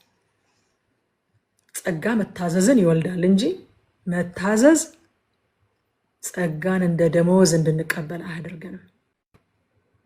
ጸጋ ስጦታ ነው እንጂ ደመወዝ አይደለም። ከዛ ቁጥር 8 ላይ ሊቀ ካህኑ ኢያሱ ሆይ ስማ፣ በፊትህ የሚቀመጡት ረዳቶችህ ገና ወደፊት ላይ የሚመጡት ምልክት የሚሆኑ ሰዎች ናቸውና ይስሙ አለና እነሆ ባሪያዬን ቁጥቋጦን አመጣለሁ ይላል። ባሪያዬን ቁጥቋጦን አመጣለሁ። ይሄ እንግዲህ ባሪያዬ ቁጥቋጦ የሚለው የመሲሁ መገለጫ እንደሆነ ከዚህ በፊትም አይተናል። ኢሳያስ 11 ላይ አይደለ ከእሴይ ግንድ በትር ይወጣል ከስሩም ቁጥቋጥ ያፈራል ብሎ ስለ ኢየሱስ ክርስቶስ የሚናገረውን ኢሳያስ 1:11 እናስታውሳለን። ኤርምያስ 23:5 እናስታውሳለን። እነሆ ለዳዊት ጻድቅ ቁጥቋጦ የማስነሳበት ዘመን ይመጣል ይላል እግዚአብሔር። እርሱም እንደ ንጉሥ ይነግሳል ይከናወንለታልም፣ በምድርም ፍርድና ጽድቅን ያደርጋል ይላል። ስለዚህ ይሄ ቁጥቋጥ የሚለው ኢየሱስ ክርስቶስን መሲሁን የሚወክል እንደሆነ ቃሉ እናውቃለን። ዘካርያስ ይህን ትንቢት የተናገረው እንግዲህ ክርስቶስ ከመወለዱ ከ500 ዓመት በፊት ነው።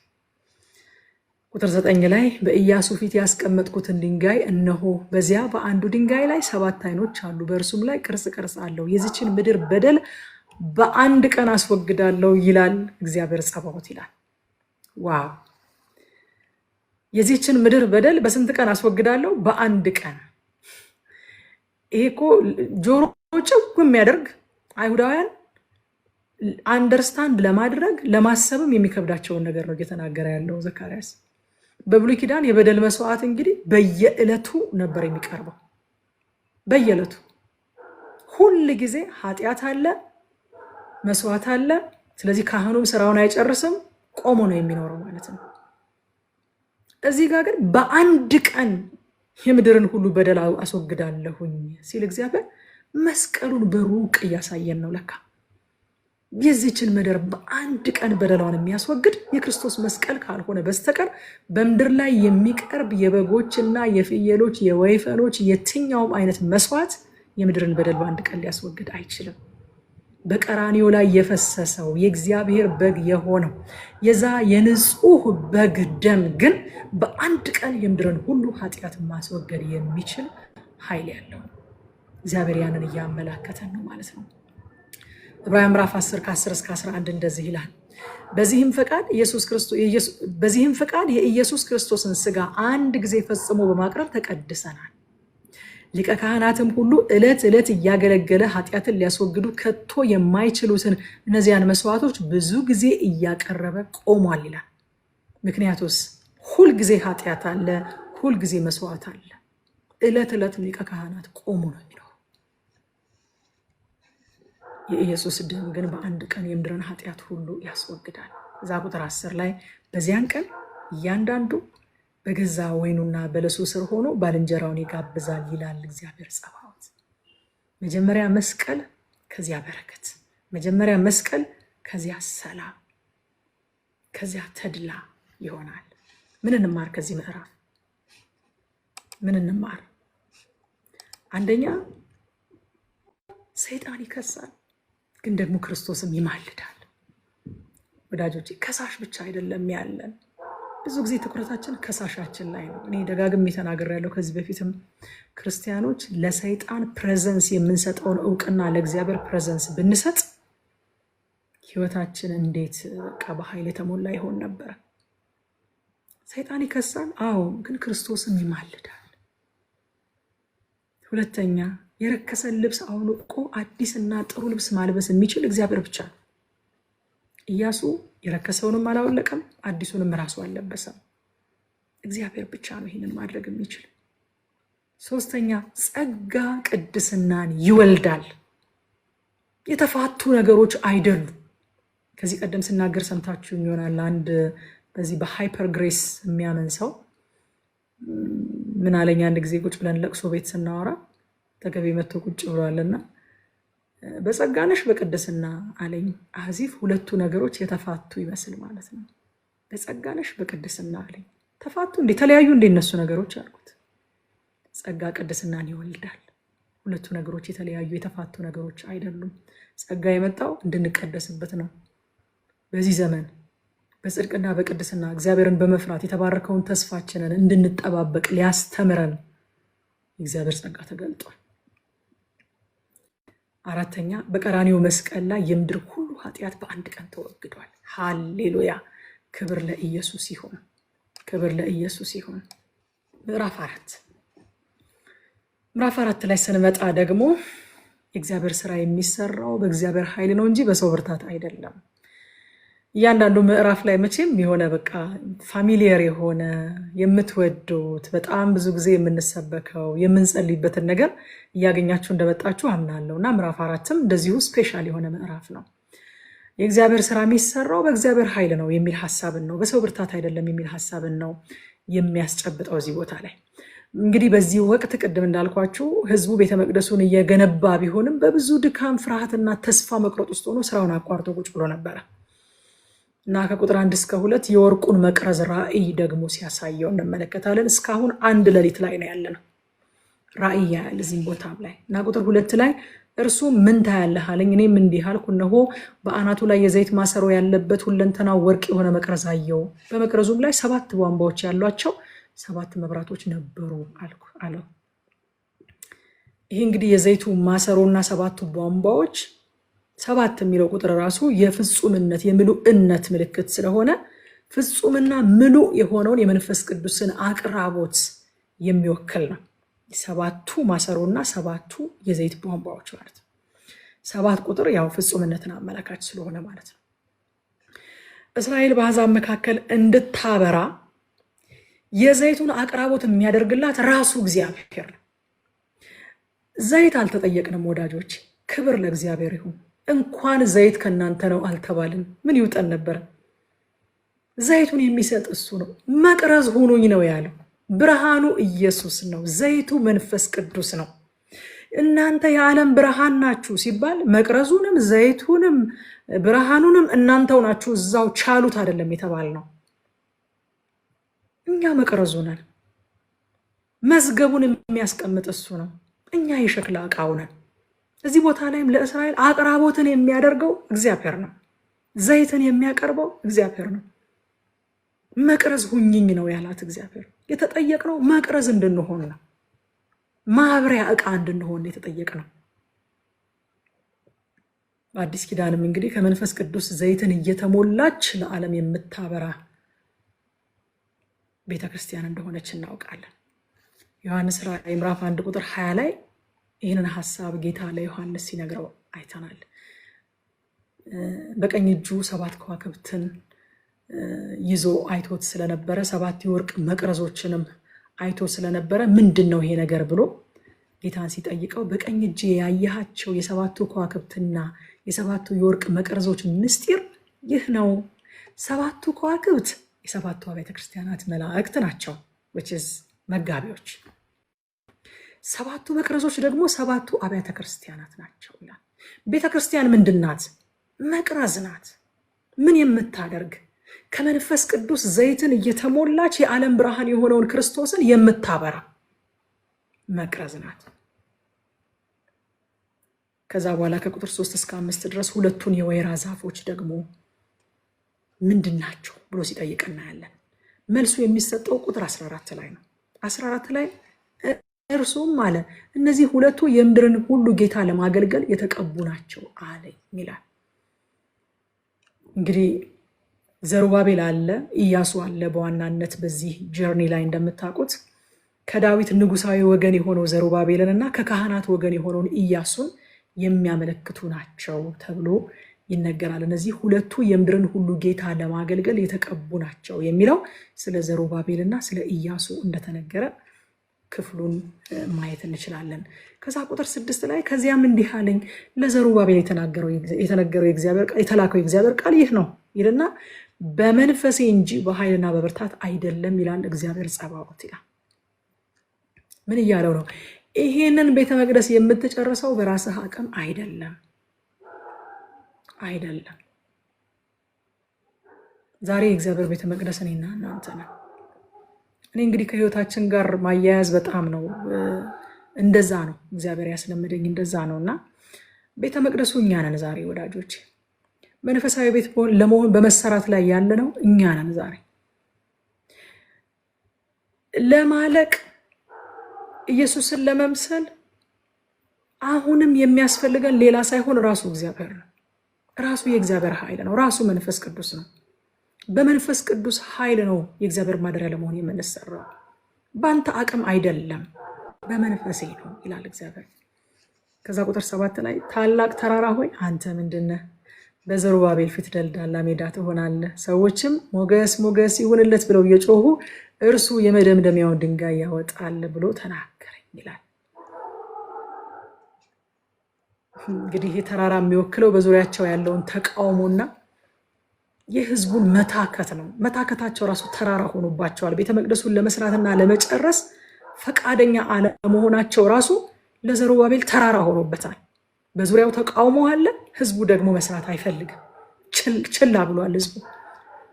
እንደዚህ አይነት ትልቅ ተራራ ፊት ነው የቆመው እና እግዚአብሔር እንደዚህ ያለ በዘሩባቤል ፊት ደልዳላ ሜዳ ትሆናለህ ይለዋል።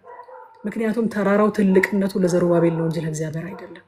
እግዚአብሔር ስቲል ወደ ታች ነው የሚያየው። ታውቃላችሁ፣ እኛ ወደ ላይ የምናያቸውን ነገሮች እግዚአብሔር ወደ ታች ነው የሚያያቸው። የባቢሎንን ግንብ ታስታውሳላችሁ አይደለ? ሰማይ የሚደርስ ለስማችን መጠሪያ ከመበታተናችን በፊት እንስራ ብለው ሊሰሩ ጀመሩ። እግዚአብሔርም የሰሩትን ነገር ለማየት ወረደ ይላል። እነሱ እኮ እንደው መጥቀው ሄደው አርዝመው ሞተዋል። እግዚአብሔር ለማየት ወረደ ይላል እና ተራራው ተራራነቱ ለኛ ነው እንጂ ለእግዚአብሔር አይደለም። ከዛ ከቁጥር 8 እስከ 10 ታናሽ ጅማሬን አትናቁ ይላል እግዚአብሔር። አዲሱን ቤተ መቅደስ ከሰለሞን ቤተ መቅደስ ጋር እያነጻጸሩ ስለነበረ ታናሽ ጅማሬን አትናቁ እንጂ ይላቸዋል። እግዚአብሔር እኮ በጥቂቶችም የሚሰራ አምላክ ነው። እግዚአብሔር እኮ በተናናሾችም ታላቅ ነገር የሚሰራ አምላክ ነው። እግዚአብሔር እኮ ታናሽ ጅማሬን የሚባርክ አምላክ ነው። የጥቂቱን ነገር የትንሹን ነገር የናቀ ማን ነው ይላል እግዚአብሔር።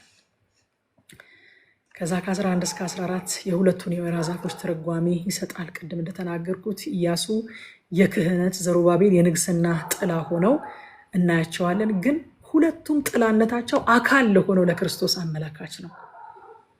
ፍጹም ለሆነው ካህን፣ ፍጹም ለሆነው ንጉስ አመላካች ሆነው ነው እዚህ ቦታ ላይ ሁለቱም የተቀመጡት ማለት ነው። ምን እንማር ከዚህ ምዕራፍ? አንደኛ የእግዚአብሔርን ስራ ለመስራት ሚስጥሩ የሰው ጉልበት ሳይሆን መንፈስ ቅዱስ ላይ መደገፍ ነው። መንፈስ ቅዱስ ላይ መደገፍ። እኛ አልጀመርነውም፣ ስለዚህ እኛ አንጨርሰውም። አንዳንዴ እኮ በቃ እኛ የጀመርነው ነው የምንመስለው።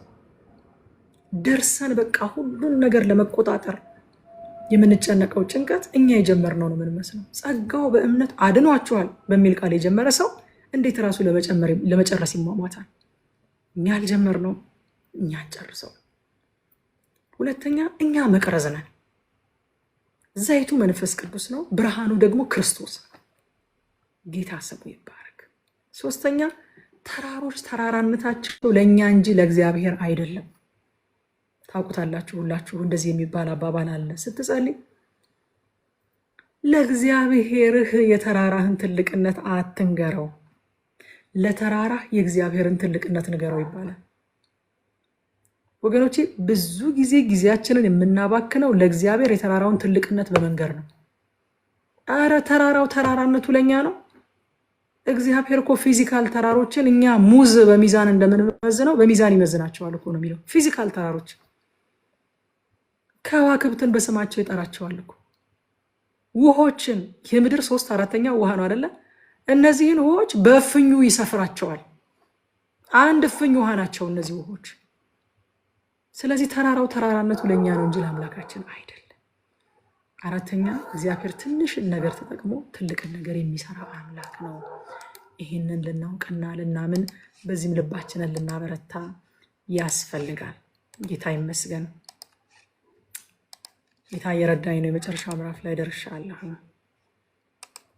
ምዕራፍ 5 እግዚአብሔር ቅዱስ ነው፣ በኃጢአት ላይ ይፈርዳል፣ ክፋትን ከሕዝቡ መካከል ያስወግዳል የሚል ጠንከር ያለ መልእክት ደግሞ ይዞ ይመጣል ዘካርያስ። እንግዲህ ከምዕራፍ 1 እስከ 4 ድረስ በአብዛኛው ስለ መጽናናት፣ ስለ ተስፋ፣ ስለ ሪስቶሬሽን ነበር ሲነግረን የነበረው። አሁን ደግሞ እግዚአብሔር የሚያድን አምላክ ብቻ ሳይሆን የሚፈርድም አምላክ ነው ይላቸዋል። እንግዲህ የሳንቲሙን አንዱን ገጽታ ብቻ ይዘን መሄድ አንችልም አይደለ? ሁለቱንም መያዝ አለብን። እዛ ከቁጥር 1 እስከ 4 የበራሪውን መጽሐፍ ጥቅልል ያሳየዋል።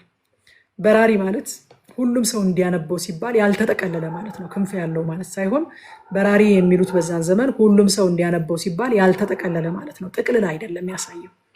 መጽሐፉ ላይ በዋናነት 2 ኃጢአቶች ተጠቅሰዋል። ስርቆትና በሐሰት መማል የሚባሉ 2 ኃጢአቶች ተገልጸዋል። ይሄ ማለት ግን ሌሎች ኃጢአቶችን እግዚአብሔር አይቀጣም፣ ከሌሎች ኃጢአቶች ጋር እግዚአብሔር ይስማማል ለማለት ሳይሆን ስርቆት የሚወክለው በሰው ላይ የሚደረግን ኃጢአት ሁሉ ነው። በሐሰት መማል ደግሞ የሚወክለው በእግዚአብሔር ላይ የሚደረግን ኃጢአት ሁሉ ነው ማለት ነው። ከዛ ቁጥር 4 ላይ እግዚአብሔር እንደዚህ ያለ እኔ አስወጣዋለሁ ይላል የሰራዊት ጌታ እግዚአብሔር። ወደሚሰርቀውም ቤት በሐሰት በስሜ ወደሚመለውን ቤት ይገባል፣ በቤቱ ውስጥ ይኖራል፣ እርሱም እንጨቱንና ድንጋዩን ይበላል ብሎ እነዚህን ኃጢአቶች እንዴት እንደሚቀጣ ያሳያል። ወደ ሌባው ቤት ይገባል። አያችሁ ወዳጆች፣ ኃጢአት ሰሪውን ግለሰብ ብቻ አይደለም ቤተሰቦቹን ሁሉ እንደሚጎዳ ወደ ቤቱ እንደሚገባ ይሄ ቦታ ይነግረናል። እዛ ከቁጥር 5 እስከ 11 ደግሞ በቅርጫት ውስጥ ያለች ሴትን እንዳየ ደግሞ እናያለን። በቅርጫት ውስጥ ያለች ሴት ስንል እንግዲህ በዕብራይስጥ ቋንቋ ርኩሰት የሚለው ቃል በሴት ጾታ ነው የሚጠራው። ስለዚህ ሴት የሚለው ሴቶችን የሚወክል ሳይሆን እዚህ ቦታ ላይ በጾታ ሴቶችን የሚወክል ሳይሆን ርኩሰትን የሚወክል ቃል ነው። ልክ እኛ በቋንቋችን መብራትን አንተ፣ ውሃን አንቺ እንደምን ውሃ መጣች መብራት ሄደ አይደለም የምንለው። ልክ እንደዛ እርኩሰትን በሴት ጾታ ነው የሚጠሩት እነሱ። ከዛ የተነሳ ነው እንጂ ቦታ ላይ ሴቶች የሚለው ቃል የገባው። በቅርጫት ውስጥ ያለች ሴት የሚለው በቅርጫት ውስጥ ያለ እርኩሰት ለማለት የገባ ቃል ሆኖ እናገኘዋለን ማለት ነው። ከዛ ከቁጥር 9 እስከ 11 2 ሴቶች ይላል ደግሞ። አሁን ደግሞ በሌላ መንገድ ነው የሚያመጣቸው። 2 ሴቶች መስፈሪያውን ወሰዱት ይላል። ቁጥር 9 ስናነብ ከዚያም ወደ ላይ ተመለከትኩኝ፣ እነሆ ከፊቴ 2 ሴቶች ነበሩ፣ በክንፎቻቸውም ነፋስ ነበረ፣ ክንፎቻቸውም እንደ ሽመላ ክንፎች ነበሩ፣ የኢፍ መስፈሪያውንም በምድርና በሰማይ መካከል አነሱት ይልና ነፋስ የእግዚአብሔር ኃይል ምልክት እንደሆነ እናውቃለን። ምን አደረጉት ይላል? በክንፎቻቸውም እንደ ሸመላ ክንፎች ነበሩ፣ የኢፍ መስፈሪያውን በምድርና በሰማይ መካከል አነሱት ይለናል። አያቱ ነፋስ የእግዚአብሔር ኃይልን የሚወክል ነው። ሁለቱ ሴቶች የእግዚአብሔርን መላእክት የሚወክሉ ናቸው። ምክንያቱም ክፋትን ማስወገድ የሚችል እግዚአብሔር ብቻ እንደሆነ እናውቃለን። ከዛ ቁጥር 11 ላይ እርሱም ይላል ቤት ሊሰሩለት ወደ ባቢሎን ምድር ይወስዱታል። የት ነው የሚወስዱት ብዬ ስጠይቀው እንደውም የቀድሞ ትርጉም ላይ ወደ ሰናኦር ይወስዱታል ይላል። ሰናኦር ታውቃላችሁ፣ በባቢሎን ምድር የሚገኝ በዛን ጊዜ የነበሩ ሰዎች የባቢሎንን ግንብ የሰሩበት የአመፅ መገለጫ የሆነ ስፍራ ነው እና ወደዛ ነው የሚወስዱት አለኝ ይላል። ቤት ሊወስዱት ወደዚያ ምድር ቤት ሊሰሩለት ወደ ባቢሎን ምድር ይወስዱታል፣ በተዘጋጀም ጊዜ ወስደው ቦታው ያስቀምጡታል አለኝ ይላል። ያው ባቢሎን የአመፅ የምንዝርና የክፋት ምድር ናት። እግዚአብሔር ርስቱን ያነጻል፣ በርስቱ መካከል ያለውን እርኩሰት ያስወግዳል። ወዴት ነው የሚወስደው? እግዚአብሔር ሆይ ወደ ባቢሎን ወስዶ ይጥለዋል። እነዚያ ያያቸው መላእክት በነፋስ ኃይል ወይንም በመንፈስ ቅዱስ ተረድተው ወደ ባቢሎን ወስደው እርኩሰትን ከህዝቡ መካከል አንጽተው ይጥሉታል የሚልን ሐሳብ ያሳየዋል ማለት ነው። ምን እንማር ከዚህ ምዕራፍ? አንደኛ ኃጢአት ተሰውሮ አይቀርም፣ ይፈረድበታል። የማይገለጥ የተሰወረ የለም ብሏል ጌታ ኢየሱስ ክርስቶስ። ይፈረድበታል፣ ተሰውሮ አይቀርም። ሁለተኛ እግዚአብሔር የሚያድን ብቻ ሳይሆን የሚፈርድም አምላክ ነው። የሚፈርድም አምላክ ነው። በነገራችን ላይ ኑፋቄ ማለት ምን ማለት እንደሆነ ታውቃላችሁ አይደለ? ቃሉን እንደው ዝም ብላችሁ ራሱ ትኩረት ብትሰጡት በቀላሉ መረዳት ትችላላችሁ። ዓመት እንላለን ለ12 ወር፣ ለ6 ወር፣ ለዓመት ለግማሹ ምንድነው ምለው? መንፈቅ ነው ምንለው አይደለ? ነፈቀ ማለት ማርያም አታማልድም አለ ወይንም ማርያም ታማልዳለች አለ ማለት አይደለም። ብዙ ጊዜ በእኛ ሀገር ማርያም አታማልድም አለ ተብሎ አንድ ሰው መናፍቅ ነው ተብሎ ሲጠራ እናያለን። እኛም ደግሞ በበኩላችን መናፍቅ ብለን ስም የምንሰጣቸው ሰዎች ይኖራሉ። አንዱ ለሌላው መናፍቅ ስለሆነ ማለት ነው። ግን ሪሊ መናፍቅ ማለት ምንድን ምን ማለት ነው ካልን ከፍሎ የሚያምን ማለት ነው። ግማሹን የሚያምን ማለት ነው። ሙሉን የማይቀበል ማለት ነው። ሙሉ ዓመት ተብሎ ግማሹ መንፈቅ እንደሚባል ነፈቀ ማለት ከፈለ ማለት ነው። ግማሹን ወሰደ ማለት ነው እና ግማሹን ሪጀክት አደረገ ማለት ነው። ስለዚህ ስለ እግዚአብሔር ያለን ዕውቀት ግማሹን ተቀብለን ግማሹን ከተሆነ መናፍቅ ማለት እኛ ነን። ባጭር ቃል የእግዚአብሔርን ባህሪ ሙሉ ለሙሉ አለመቀበል መናፍቅነት ነው። እግዚአብሔርን እንደ አዳኝ፣ እንደ መሐሪ፣ እንደ አፍቃሪ፣ እንደ አባት ተቀብለን እንደ ዳኛ፣ እንደ ፈራጅ፣ ኃጢአትን እንደሚቀጣ፣ ፍትህን እንደሚያሰፍን፣ እንደ ቅዱስ መቀበል ካቃተን መናፍቃን ነን።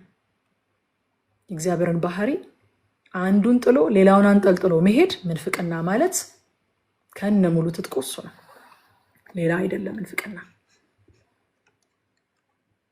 ሶስተኛ ክርስቶስ ከፍርድ መሸሸጊያና ማምለጫችን ነው። ይህንን በዚህ ምዕራፍ እናያለን። አራተኛ ክፋት ለዘላለም አይነግስም።